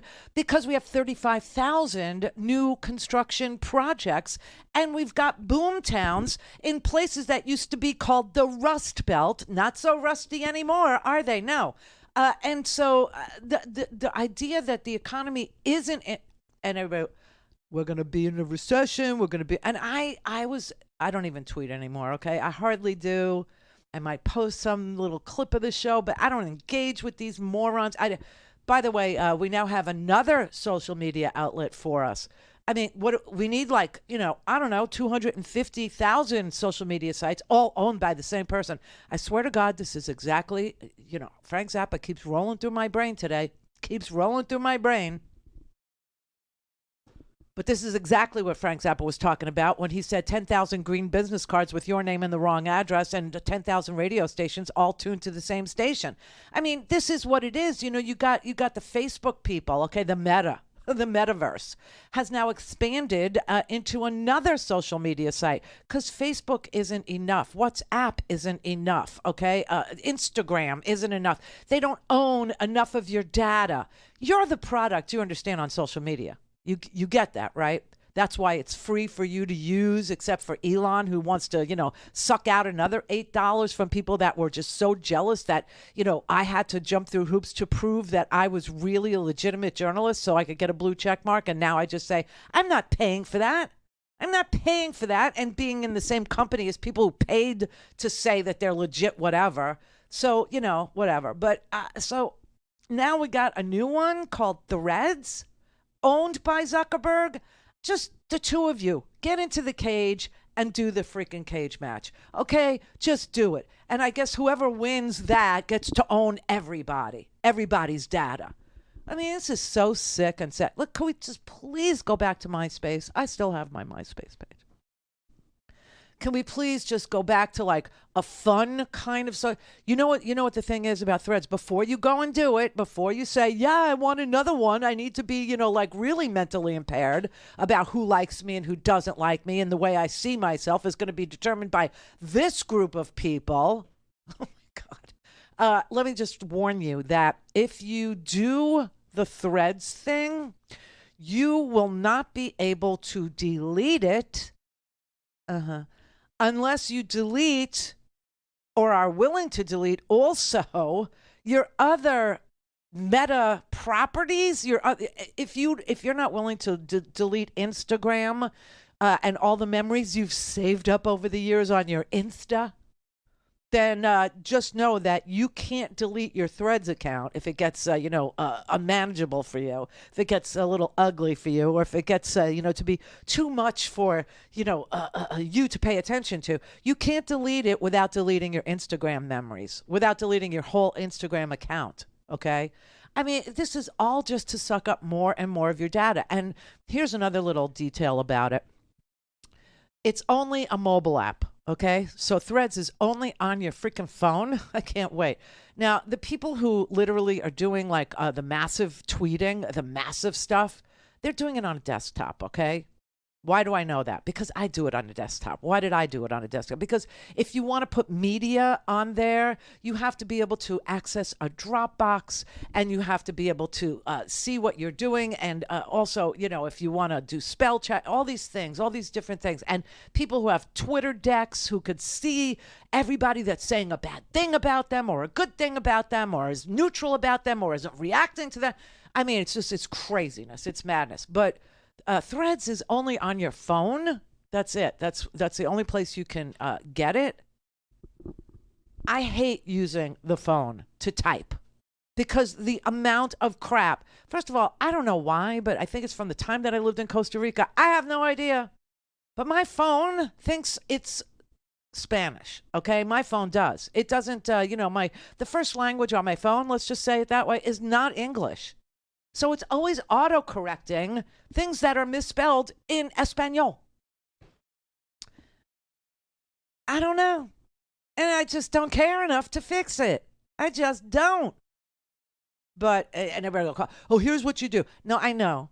I just don't care enough about it, okay? I really don't care enough about any of this crap anymore. It's become so corporate, okay? It's become so, I'm the product, you're the product. And so here's the thing about the phone, okay? Just be forewarned. On your phone, you probably have, I don't know if you're an Android or an Apple, I don't know. Doesn't matter. But you probably have some sort of a health app in your phone now that's counting your steps or monitoring your heart rate or telling you how many calories you just burned or how many flights of stairs you went up, whatever. Just know that that app on your phone, Zuckerberg's, is going to now have your health information too. It's all about collecting your data and selling it. That's how they make money. That's why it doesn't cost anything to use these apps. That's why it doesn't cost anything to download Threads or to download Instagram or to download Facebook or to download Twitter or any of these things. That's why, because you are the product for them. Your data is what they're making money off of. Now, I know it's hard to contemplate what I just said, so you're going to have to trust me. You are the product. You're the one making them wealthy. Every piece of thing that's on your phone about you, they will get.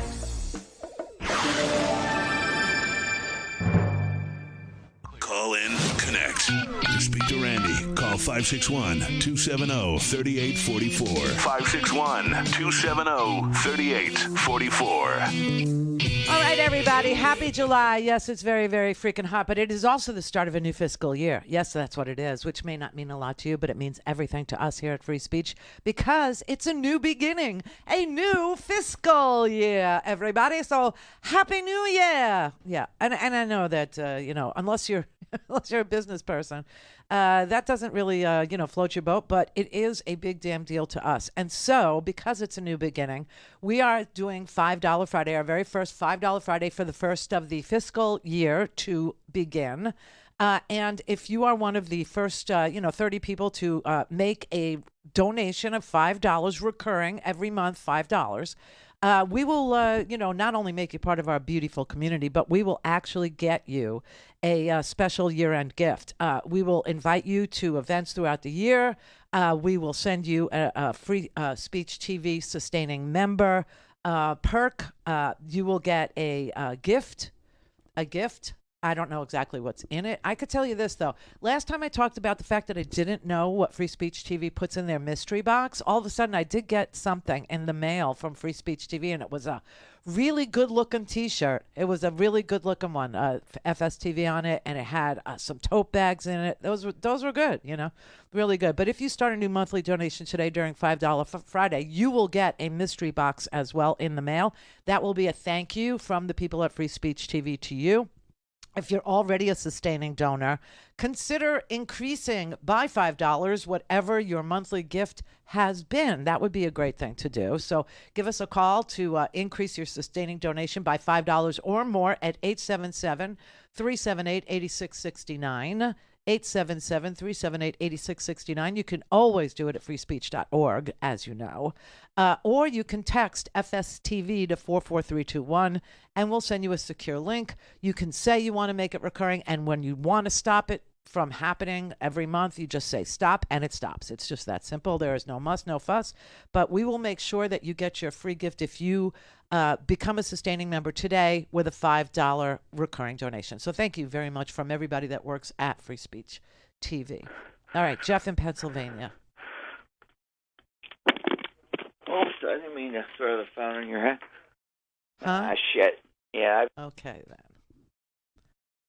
Wow. What was that, Brett? Well, no, what, Brett? He was ready when I left him on hold. He had a topic just a couple minutes ago, just before we came out of the segment, and he wanted to talk about the Republicans ignoring the climate change and not saying anything about these record days. That was his topic. I don't think we've had anybody more unprepared in that small He amount was of time. touching himself, Brett. That was some crazy breathing. His pants were unzipped. You know that, right? And all that is missing is a laminated photograph of me so that he can wipe it clean and use it over and over again, okay? That man was definitely touching himself, okay? Touching himself over the climate change. Yeah, I don't think that's why he called. I furiously- really don't. But, as far as the Republicans go, when you're being paid to ignore climate change by big oil and gas, when you're being paid by coal companies to fight the last fight, like Joe Manchin is, what did Joe Manchin get for his vote on the bipartisan infrastructure package? What did he get? He got a freaking pipeline laid, just like that guy right there was laying some pipe, okay? Same damn thing. That's probably why, he was panting like It's a that. one-man crew, though. Yeah, laying the pipe is what he's doing. But, listen, that is where their donors are. That is why the Supreme Court rules the way it does, because their donors are, looking to take charter schools and turn them into religious schools. Here's a little factoid for you to know. Charter schools are public schools. Public schools. They are not religious schools. They are public schools. And you watch what they're doing with this one charter school, this one online charter school in Oklahoma, I guess it is. Yes, Governor Twit is actually, they have a Catholic church, supposedly. It's an online school that's religious, that is a charter school, which means it's public, getting public tax dollars in order to be a religious online school. And I think they named it St. Isidore, who I think is the patron saint of the internet. It's like St. Isidore is like the patron saint of social media or some made up thing like that. But the reason why people ignore the preservation of church and state with the separation of church and state, or the reason why people ignore global warming, is because their donors are paying them to do so. Their donors are paying them to pretend that they don't know science, or that they couldn't possibly be explained science, or that they don't know that the Establishment Clause is there for the protection of both church and state, which is, like your natural, it should be your natural inclination, is to protect as much of the ideas that float around in human heads as humanly possible in our Constitution. You should want so much freedom that ideas, no matter whether they're ideas you would agree with or ideas you disagree with or ideas that are good or ideas that are bad, they get to live, they get to be discussed, they get to be, protected. But you understand that the global warming disaster doesn't protect the basic planet, which should be in violation of religious doctrine, right? Because God so loved the earth, right? They are so completely indoctrinated by money. That is their God, okay? And that's why the Republicans don't mention anything about global warming or climate change, okay? It's ridiculous because it is a multi-trillion-dollar industry. And people who are starting to benefit from that investment in this new multi-trillion-dollar industry of, clean energy, they're experiencing boomtown situations. They're experiencing an enormous amount of job creation. They're experiencing great paying jobs. They're experiencing an enormous amount of construction in their formerly deindustrialized towns and cities and burbs and everybody that wants to know it can know it. And even people who don't want to know it are seeing it. And, it's creating a boom environment. Even Fox News knows it. Even Fox News, okay? And, one of the token liberal, well, I don't even know if she's liberal, but the token sane person on Fox, they always hire the one. Used to be, Alan Combs, rest his soul. He was a great man. Just so you know, he was just a wonderful human being. A wonderful human being. But when they went out to pick the liberal, when they went out to pick the token non-conservative, let's put it that way, they went out and they tried, and Alan knew this. They tried to pick somebody who was almost impossible to look at on television. Okay, but he had such a good heart and such a decent personality and such a way about him of accepting all ideas, not as his own, but as things to be discussed, okay? And then after him, what do we get? We got Leslie Marshall for a brief moment in time, and now we have Jessica Tarlov, right? It's always one. There's always a token. It's part of their programming ideology. But Jessica Tarlov was sitting there yesterday going, listen, I'm glad there are boom towns. You know, there are boom towns, and I'm glad that they're in red states. Yay red states. Yay to the states that's, lived through the deindustrialization of their towns, of their cities, of their states. But isn't it time that they started actually getting themselves off the federal welfare dole? Isn't it time that they actually stop sucking the money out of blue states? Because they do, This is the Randi Rhodes Show. To speak with Randi, dial 561-270-3844. That's 561-270-3844. Yes, we have boom towns now. I think it's wonderful that there are new boom towns and boom states, and I think that should be celebrated. I also think that it would be great then if there are these southern Republican-controlled states that they start paying their fair share and take care of Alabama, Mississippi, Arkansas, and Kentucky, because I'm sick of taking care of them from up here in New York or in California, because blue states pay the highest taxes, and then those federal dollars get shipped down south to make sure that they have decent schools, they have health care, they have good roads, etc. So by all means, South Carolina, Nancy Mace, who wants to take credit for things she voted against, please give some money to Kentucky, help them out. Tommy Tuberville, talk about you all the time. You should be paying more and taking care of your own people instead of feeding off of Democrats that pay higher taxes. Yeah, the red states are, sucking up blue state welfare. That's what they're doing, and they've been doing it for a really long time. And, all the blue states, everybody go, well, why blue states are such high tax? That's because we have to carry your ass around. That's why. We have to pay for your schools, and this is why it's such an affront and so disgusting. Although, on top of, let's say, not although, but on top of the fact that if you start mashing religion, like state religion in state schools, in public schools, you're going to have neither a good state or public schools. The idea of the Establishment Clause, the reason why we have a separation of church and state is for the preservation of both. And you start telling people in blue states that they're going to have to start paying, that their tax dollars, because people who live in high tax states, California, New York, they understand where their tax dollars are going. They understand that we are supporting Kentucky and Virginia and Florida's public schools and Mississippi's public schools and Arkansas's public schools. Everybody gets it, okay? We all know. We all know. It's not like we don't know. But now you start telling us that we're going to have to pay for, one of the richest entities on the planet is the Catholic Church, and we're going to have to start paying our tax dollars to support charter schools that are religious schools now. Charter schools are public schools, and there's supposed to be a separation of church and state in these public schools. And Oklahoma is just the first state to start tearing down that wall. Why would we have to pay for Catholic schools? Why would tax dollars be used to pay for... have you ever been to the Vatican? Have you ever? It's such a conundrum when you go there because it is unbelievably beautiful. I mean, it's its own city, it's its own state, it's its own country, the Vatican is, okay?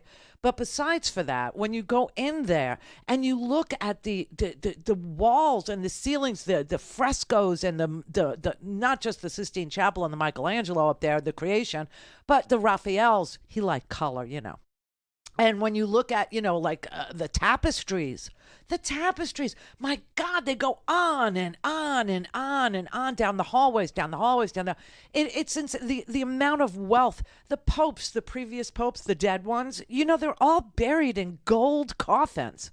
You can see the gold coffins.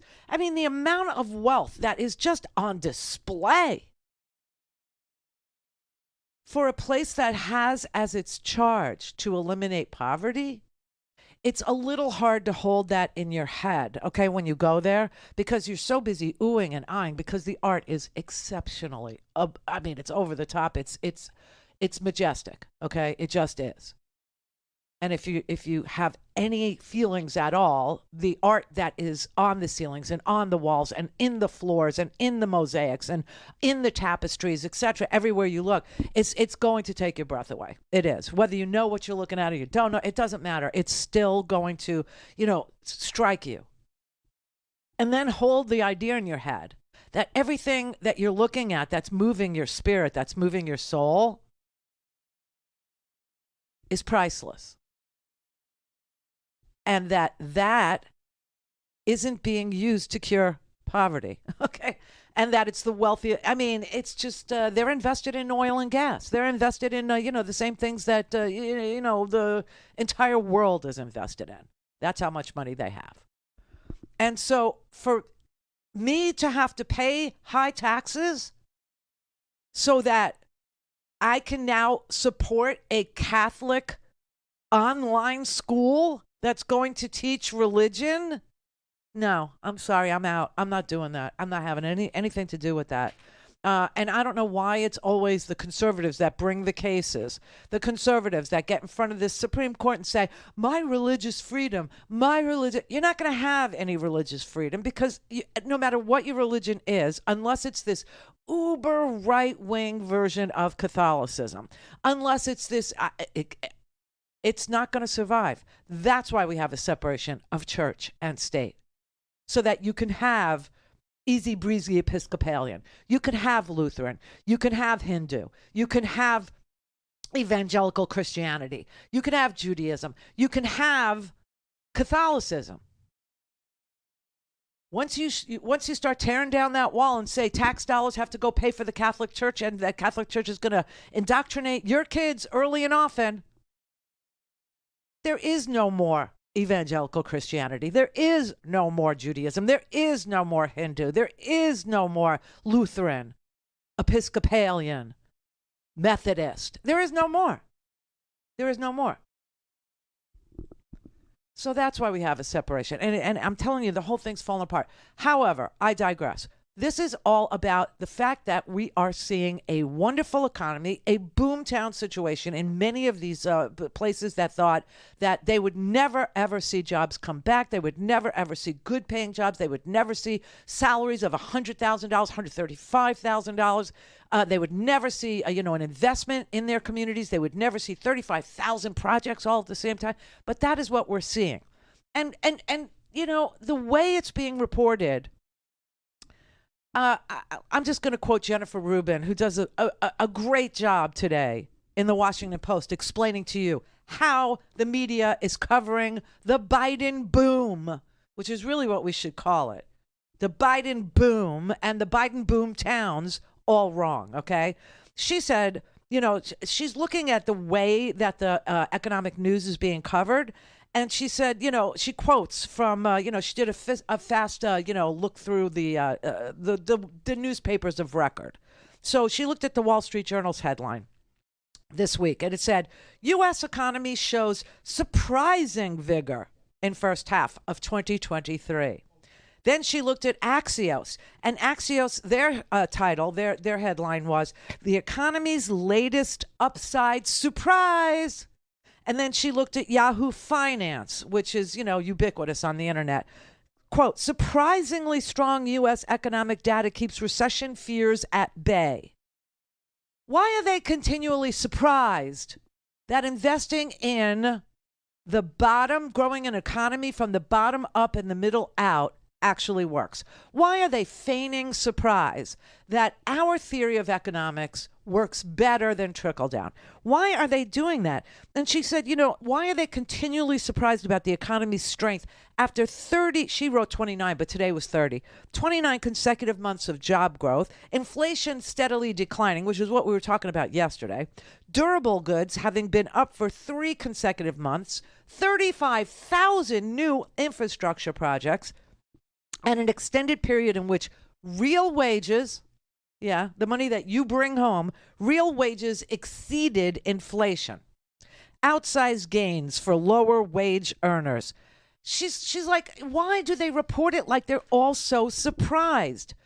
Because she then goes on to explain in her big brain, and I love Jennifer Rubin's brain. I mean, I love the way she thinks about things, because the way she thinks about things is the way a realist thinks about things. She said it's because they will never, ever, ever admit that they are wrong. And they've been wrong. They've been telling you we're going into a recession. They've been telling you that there's no such thing as a soft landing. They've been telling you we're headed south. We're going under you can't build an economy from the bottom up. It has to be trickled down. They were wrong. They were wrong, and they've been wrong, and they've always getting it wrong. And so now they have to feign surprise. Who knew? You knew. You knew, because you're in that business, okay? Economics is your business. When you have an economics reporter on the beat at the Wall Street Journal, why? The name economics is in your title, Wall Street. The Wall Street Journal, okay? But they don't want to, justify, they don't want to tell you that they've been wrong. They need to justify their wrongness by telling you, I'm so surprised. Fortune magazine was the only decent headline. It said, economists scrambling to justify their recession predictions. But maybe they were just wrong. You think? And when I tweeted that, remember they said, this one's not going to age well? Yeah, go look at it today.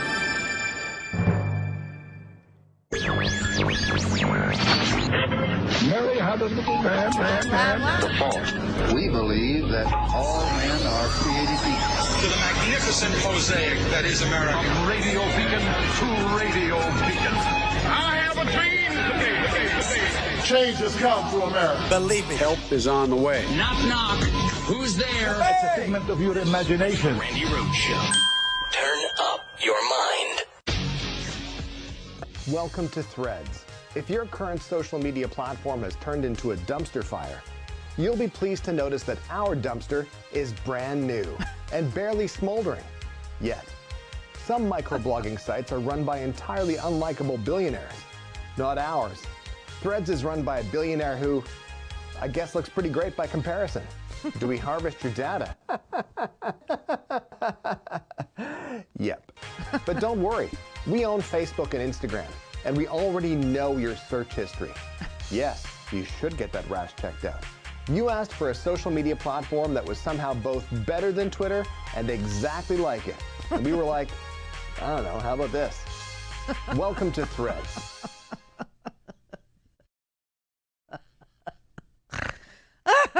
That's a Canadian comedian, okay, that created the Welcome to Threads, video there. His name is Stuart Reynolds.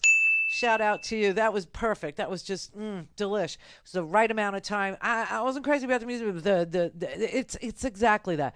So, this is the new social media platform for those of you who still have a thread of privacy left and a tiny bit of free time to waste.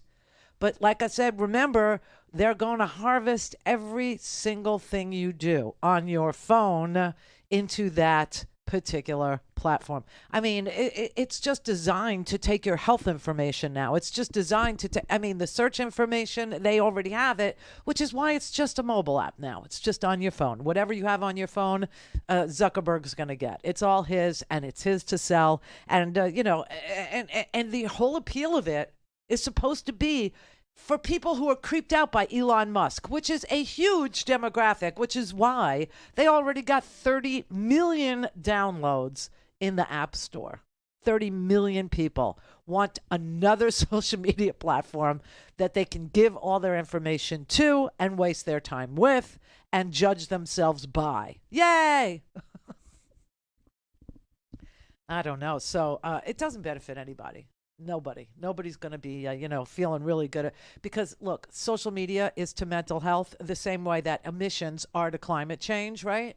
And the people that are telling you must actually be on social media and you must actually have, X amount of followers and you must actually have a blue check mark or you must actually have the Rumble, icon next to your name in order to be anybody.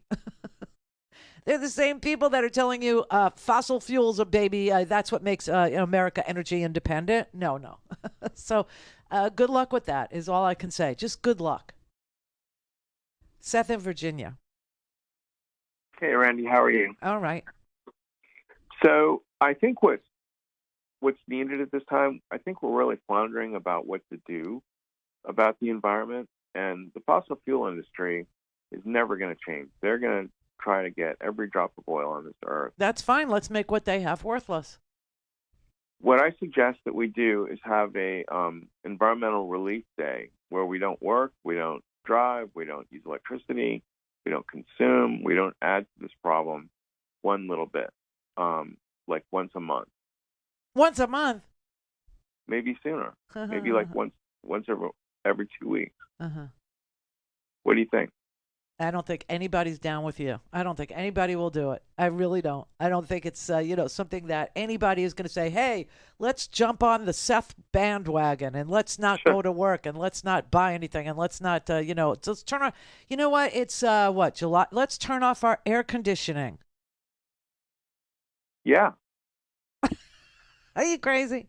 Anybody that is denying global warming right now is in a temperature-controlled room. There's no way they're turning off their air conditioning. Well, we've got a choice. We turn off the air conditioning or we face the consequences. No, we have another choice, and that's the choice that I just laid out for you, and that is to make whatever fossil fuels, businesses are selling worthless, to make what Saudi Arabia has worthless, to make what ExxonMobil has worthless. That's another choice. And the way that you do that is you build electric vehicles and charging stations for them. The way you do that is you incentivize homeowners to put solar panels on the roofs of their houses. You actually tell them that, they will get a tax break for doing so. You incentivize the good behavior instead of saying you must punish yourself. You must, set yourself on fire in 107-degree weather. Because I don't think anybody will do it. All right. I think that's what's needed. But I hear what you're saying. Well, I'm glad you heard what I was saying, because what I'm saying is actually on. It's happening. That's what we're doing. That's the direction that we are going. So enjoy yourself, because it's going to be a fun ride, and boom towns will be created. A multi-trillion-dollar industry will grow. Just this week, what I see, the first wind turbine farm has just been greenlit. It'll be the third wind turbine farm that's powering American cities. But I think it's the first one in some northeastern city. I can't remember which one it was. But, so they're greenlighting these projects. And by them, I mean the government. The government of the United States of America is... I was telling you the other day, when we were flying over the country, remember I had to go from Florida to Seattle, right? Actually, I was going to L.A., so I was doing the southern route, and we were going over Oklahoma and Texas and all this stuff. All I saw down below were wind farms. So I have news for you. The people who are, telling you they're resistant to it or signaling to you that they're the oil barons or they're not buying into it. I mean, the wind farms were all over Oklahoma. They were all over Texas. They were all throughout the part of the country I flew over. And I was stunned by it. I really was, because you would think, that just talking to people, they're not open to it. They don't believe in it. The wind turbines, the Trumpers, Trump said they cause cancer. Remember that? They cause cancer. They kill the birds. It's also dangerous. That was all paid for. Those ridiculous words were paid to come out of his mouth. Those were the donors making him say that, so that people would be against a multi-trillion-dollar industry called renewable fuels that is going to be responsible for the next boom in the United States. It already is in some places. So I don't think it's, you have to command people to do without. I think what you have to do is enlighten people that, renewables are profitable and that renewables are a humongous opportunity for the United States to lead the world in. Casey and Magaloco. Hey, long time, Randy. Tell Howard I send my best to him, please. And Neil's looking down. I'm pretty proud of you, I'm sure. Hey, Randy, my question to you is, all right, I've talked to you many, many times the other year. I know you probably remember me and stuff. And, I always say that the Democrats have a winning lottery ticket. After 9/11 with the weapons of mass destruction. We had an opportunity, and we got obviously Barack Obama. But it's like it seems like after 9/11 we got Barack Obama. Well, no, I'm saying after. I'm sorry. Right after 9/11, after Bush.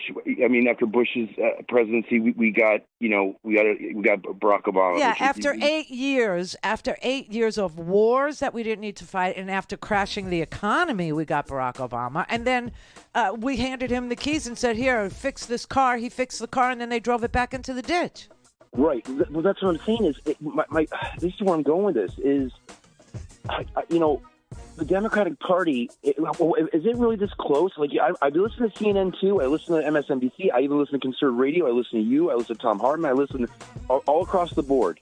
Okay. Yeah. And how in all these matchups, whether it's Mitt Romney or Trump or DeSantis, how is it even close when the whole party went MAGA? I mean, even all those guys, even Mitt Romney started supporting back in the day Trump. The Democratic Party needs to label the Republican Party as nothing but domestic terrorists. I mean, plain and simple. Why do you think it's close? They lost 3 elections in a row. Celebrate.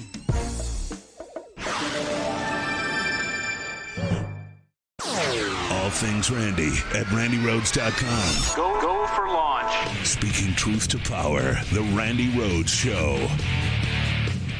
Joe Biden has a tremendous economic record to run on. There's a nifty chart floating around social media. Everyone should check it out. The U.S. has the highest post-pandemic growth in the G7 and the lowest inflation. All the countries we compare ourselves to, 13.1 million jobs created. So yes, all the ones that were lost during COVID came back, and then we're gaining jobs at a faster clip than we did under the Trump presidency. 800K in manufacturing. There are articles all over talking about the manufacturing boom. We know unemployment is below 4%. And it's been below 4% for a year and a half. Today, it was down again, unemployment was, to 3.6%. The economy is not, cold, but it's not hot, so that we have to, think about raising interest rates, and inflation is being tamed.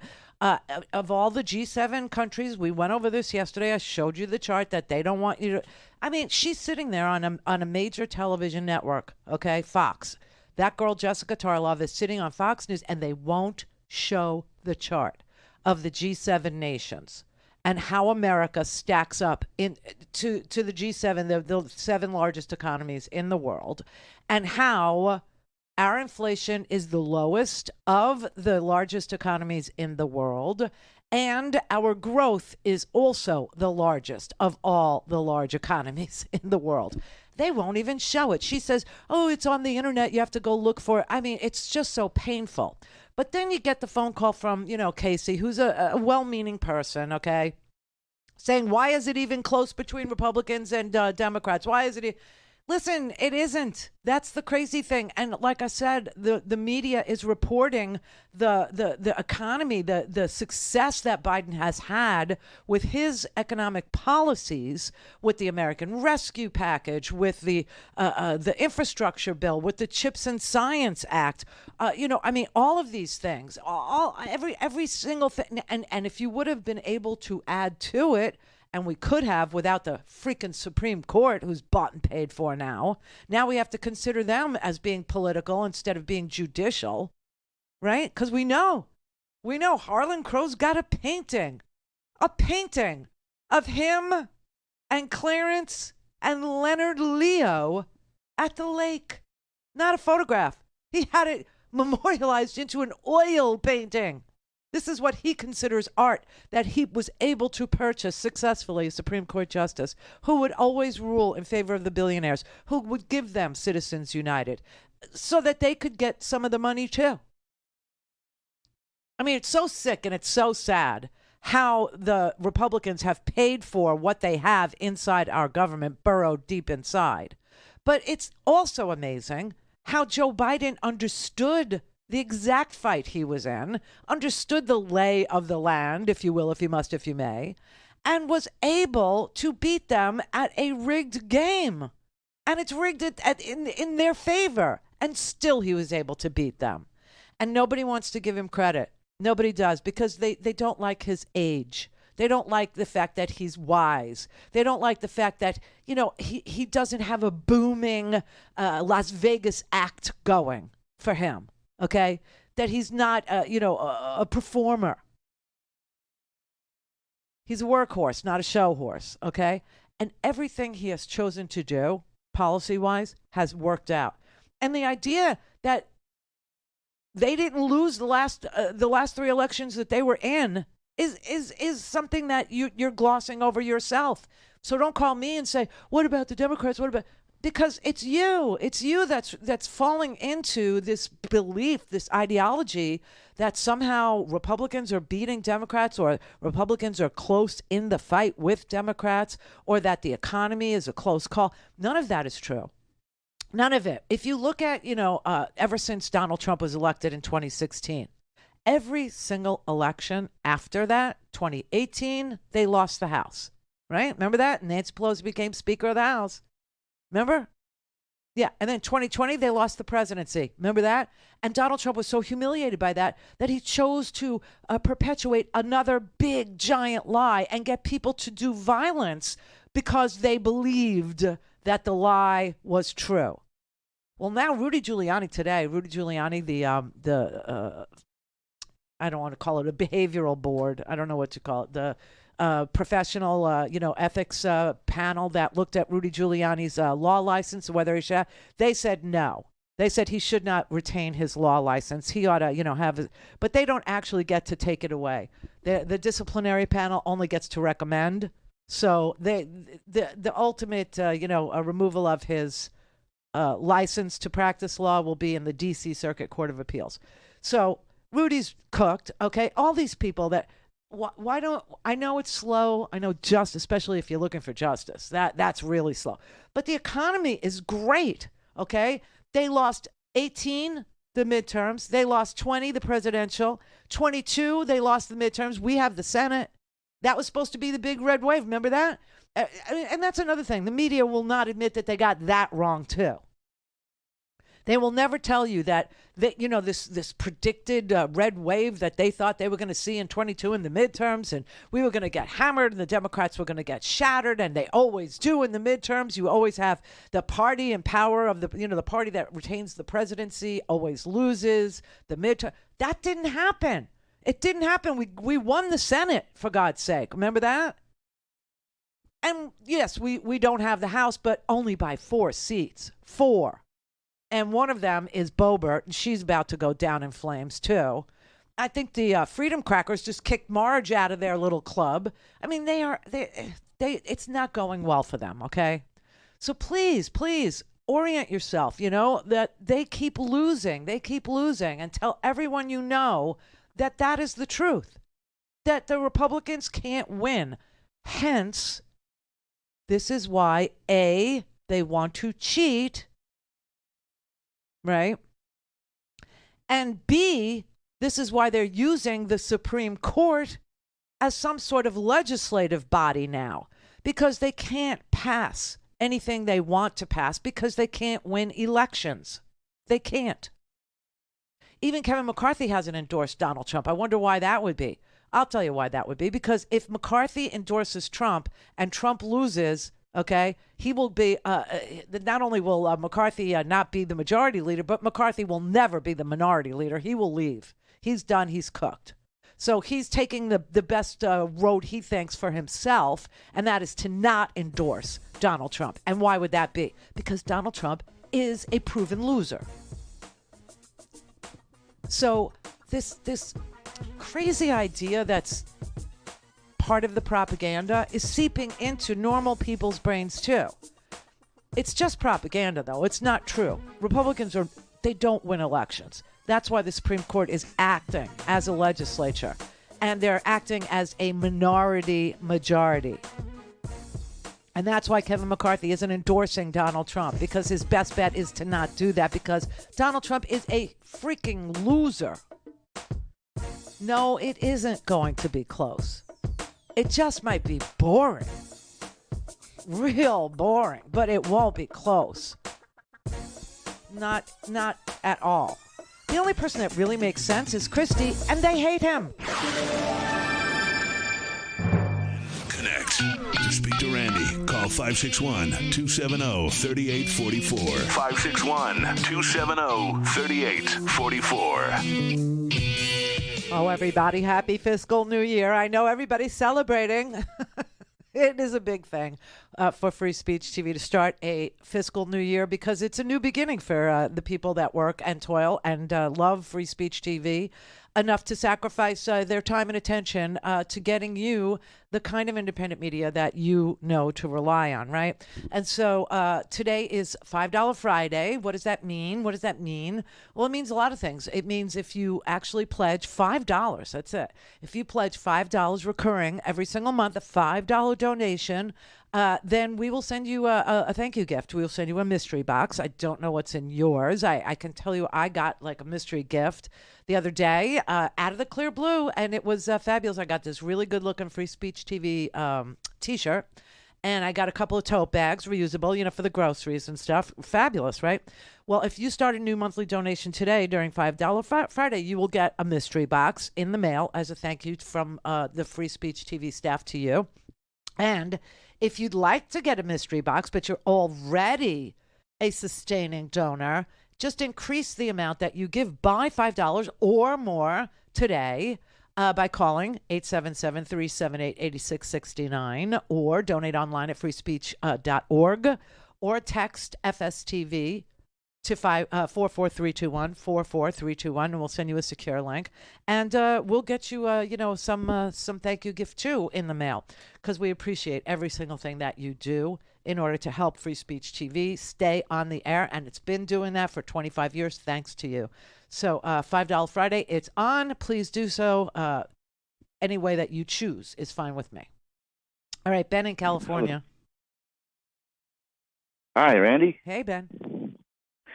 Oh, what I wanted to know is, now we have all this demand for oil, for fuel, electricity, but one of the driving things is plastic, and it's never mentioned. Oh yeah, well, fracking was a boom for plastic. They get a lot of plastic out of fracking, and we have plenty of alternatives. Yeah. So we got to get this demand for oil for plastic. Everybody touches it all day long. You wear it, you walk on it. Every car. It's just plastics everywhere. The newborn babies. Yeah, but there's a lot of recycling going on with plastics now. So yeah, there is. So 3%. I know, but it's actually something that companies are doing, and it's it's a good thing. You shouldn't diminish that. Sneakers now sometimes the woven fabrics are made out of recycled plastic bottles. The idea that the plastics in the ocean, are killing, the environment, killing fish, killing, reefs, killing all kinds of things. People get it. That's why, tote bags are a good idea. Instead of getting a plastic bag at the supermarket, people are using recyclable bags, okay? They're doing some small things, and all those small things add up. So, to say, oh, nobody talks about it or nobody does anything, that's just not true. It's not.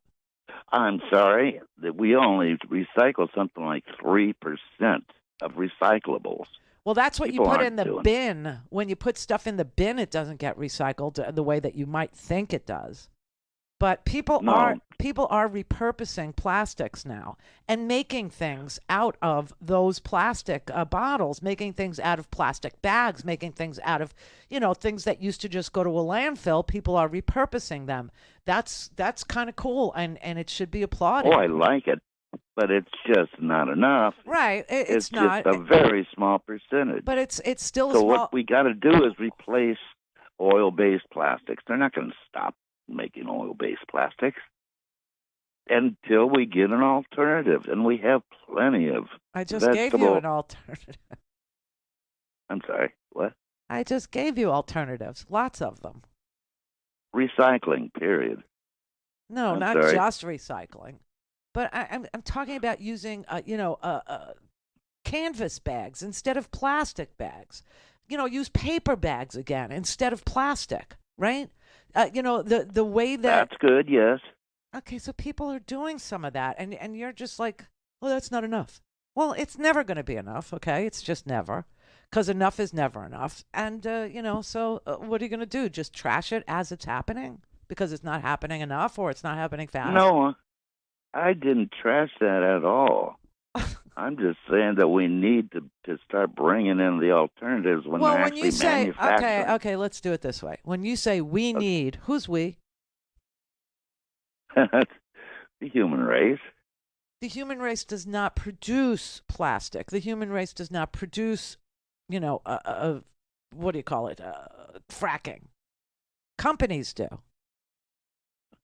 Okay, so stop saying we, because we as a society, we as a human race, understand what plastics are doing to our environment. We understand, what solar panels can add to our living arrangements. We understand what electric vehicles could do for us. We understand. That's not the we that you should say, okay, that is making a mess of it. The we that's making a mess of it are the donors. The we that's making a mess of it are the Coke industry, the Minnesota mining group, the people, the Exxon Mobils of the world, the Saudis, okay? And even they over there understand that they need an economy that's based on something other than fossil fuels. That's why you see them buying every freaking sports team under the sun.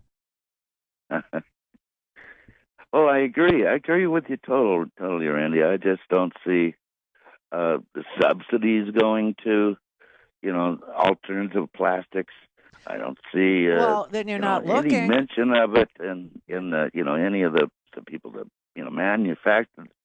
Well, then you're not looking, because that's what the CHIPS and Science Act actually does invest in. It invests in green energy.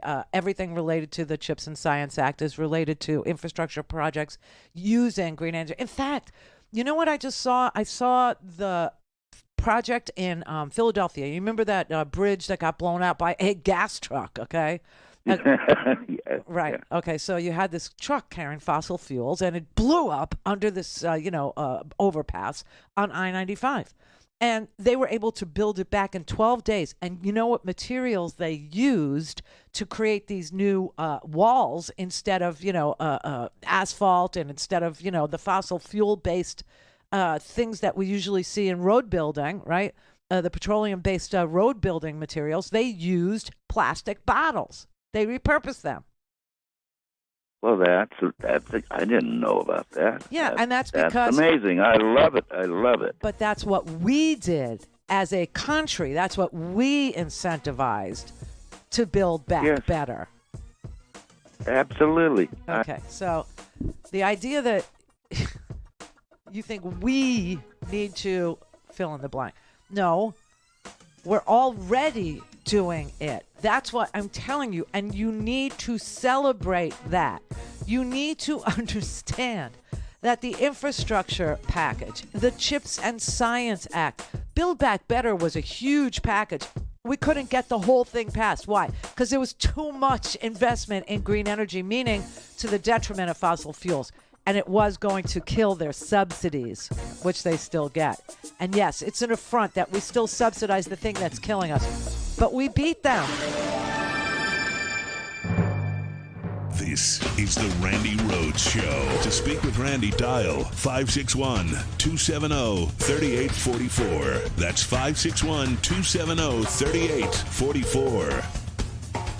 Joe Biden has been a steady, competent leader. He's actually been an excellent president. The country is in much better shape than it was when we came out of the horror of Donald Trump.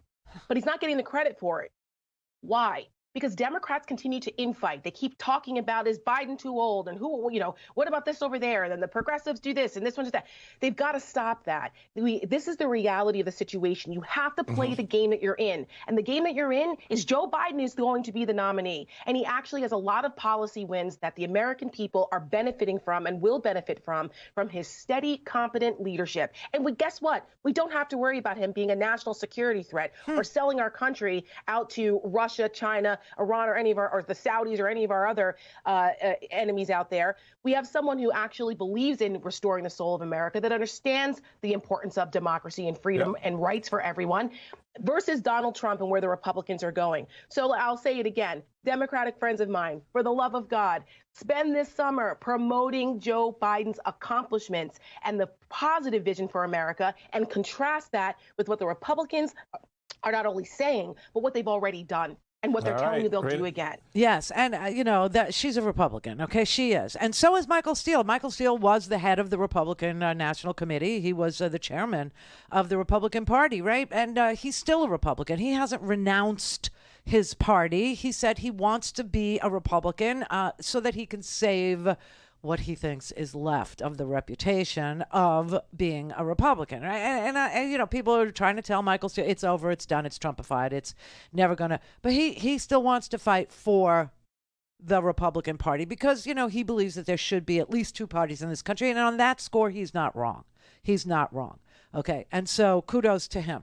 But honestly, these are all Republican people that are sitting here, are Republican, media channels, Fox News, telling you Joe Biden's got a boom on his hands. You got boom towns happening all across the United States of America. In fact, they're booming so much that I think blue states ought to tell the red states that are booming, we don't want to carry you anymore. It's time for you to pony up and pay for your own infrastructure projects. It's time for you to pay for your own Medicaid bills. It's time for you to pay for your own public schools. It's time to pay for your own projects, right? We're sick of, floating you, carrying you, hauling you across the finish line. That's how big the boom is. That's how big it is. And then you do have people that are going to constantly complain, this isn't happening fast enough, that's not happening fast enough. Listen, we had the Build Back Better plan. That was the big, big package, right? But we were able to save the really, really important parts of Build Back Better. And the reason why we couldn't pass Build Back Better is because it did away with the subsidies for oil and gas. Why we still pay them on the front end, right? We pay them on the front end to soil our land, okay? We pay them on the front end to drill. We pay them on the front end to frack, to use enormous amounts of water, to squeeze the last little remnants of fossil fuel out of rocks, literally. Well, we wanted to end that, and the Joe Manchins of the world, the Kirsten Cinemas of the world, they weren't down with it. They didn't want to wean themselves off of that money. They weren't in a position to do it emotionally. Chalk it up to that. But we actually were able to do the CHIPS and Science Act. We actually were able to do portions of Build Back Better that actually made the investments in clean energy, that actually, you just saw, like I said, it was New Jersey. That's where it was. There's a whole new wind turbine farm being built 15 miles off the coast of New Jersey. I believe there's a wind turbine farm that powers a good chunk of Rhode Island, and a wind turbine farm that powers a whole bunch of Massachusetts, right? And so we're doing it. We're actually doing it. You know what this is? It'd be like if we lived when FDR was president of the United States and he was doing, the Tennessee Valley project, right? Bringing electricity to the Tennessee Valley, to Appalachia, to the rural parts of the South. And we were criticizing because it wasn't going fast enough. Come on. That's wrong. That's just wrong. You need to focus on what has already occurred in just a year and a half. And in just a year and a half, we have seen a massive amount of growth in this country. Wage growth, GDP growth, a decrease in inflation, a decrease in prices of things. Eggs are no longer $9. I just bought eggs. I go every Saturday. I just bought eggs last Saturday. They were $2.19. $2.19 for a dozen eggs. That's what it's supposed to be. But we have seen far too little coverage of the transformation that is going on in little towns, in rural areas, in aging metro centers, right? The new investment that is going into these places is building plants and creating infrastructure projects and green energy, all related to the CHIPS Act, okay? And it would be nice to know that people who are living in towns like that, people who are living in the Rust Belt, people who are living in deindustrialized portions of the country that see the investment, that can see the orange barrels, that can see the infrastructure projects, that can see the improvement, It would be nice if they actually started calling talk shows and saying, they're building a new plant here, and it's creating thousands of jobs. We just built this bridge over, on 95 after the fossil fuel truck exploded, and it was packed with renewables. It was packed with, repurposed plastics. We're seeing roads built. We're seeing bridges, not just the stuff that we had, but new stuff that we're accomplishing. It would be really nice. Instead of hearing, all these stories about, Joe Biden isn't selling his plan. Joe Biden sold his plan. His plan is actually working. That means it was sold and that somebody bought into it and voted for it and he got to sign it. Now it's up to you to actually notice it and report it and celebrate it and tell friends about it. Friends that are still, subject to the propaganda that is mainstream media. They like the horse race, okay? That is how they make their ratings. They like the horse race. They like the whole, this one against that one. They like making it seem closer than it is. It's not that is not what this is, okay? This is actual celebration time. This is noticing things that are going on. We are living through what will be a decade of economic transformation right now. And did you ever wonder, like, if you lived during FDR's, a New Deal, if you would have, told everybody how great it was? I don't know if you would have, because I don't know if you would have known it. If you didn't live in the Tennessee Valley, it probably wasn't that big of a deal because you already had electricity. See what I mean? Just like right now, you probably, I'm pretty sure you do, have broadband, or you probably couldn't be listening to me because I'm not on the radio except in like 2 places. And I make them carry us live, and that's the only radio we do. But so you have to have broadband, right? Well, there are places in this country that don't, but they will, and they do. Like, some of them just came online yesterday, and some of them came online last week. And some of them will come online next week. For them, it's a big damn deal. That's what I'm saying. Would you have even noticed the electrification of the Deep South if you lived in Michigan or New York or, L.A.? No, you probably wouldn't, but it was an amazing, astonishing achievement. I mean, everybody probably understood the Eisenhower year, where we built the interstate highway system. Everybody understood that because why? Commute times went down. It became possible to move further away from the smokestacks. It became possible to have a little yard in your life. It became possible to get out of the urban centers like, the Bowery in New York or the Lower East Side where my family was, situated, right? And now you can move to Brooklyn. And we thought, wow, we live in the suburbs. We live in Brooklyn. Okay, and then everybody had the same idea. They all moved to Brooklyn. Okay, so now we'll move even further. We'll move to Queens. Let's move to Queens. Oh, let's move to Long Island now. That's all possible because of road building, right? And the same damn thing is happening right now. They are literally investing in, we are investing in and actually seeing 35,000 new infrastructure projects that are not only creating jobs, but are building new roads. And I mean, there's scores of new roads going in right now, and that will cut commute times, and that will open up the ability for people to move, for people to live where they would rather live, for people to get out of polluted, places, people that are drinking, tainted water, like Flint, Michigan, won't have to live there until they clean that damn crap up. Which, if you keep down this road, if you keep going down this road, you will see no more lead pipes anywhere in this country. And if you don't have lead pipes right now, it's not a big deal. But if you do, it is. Celebrate it.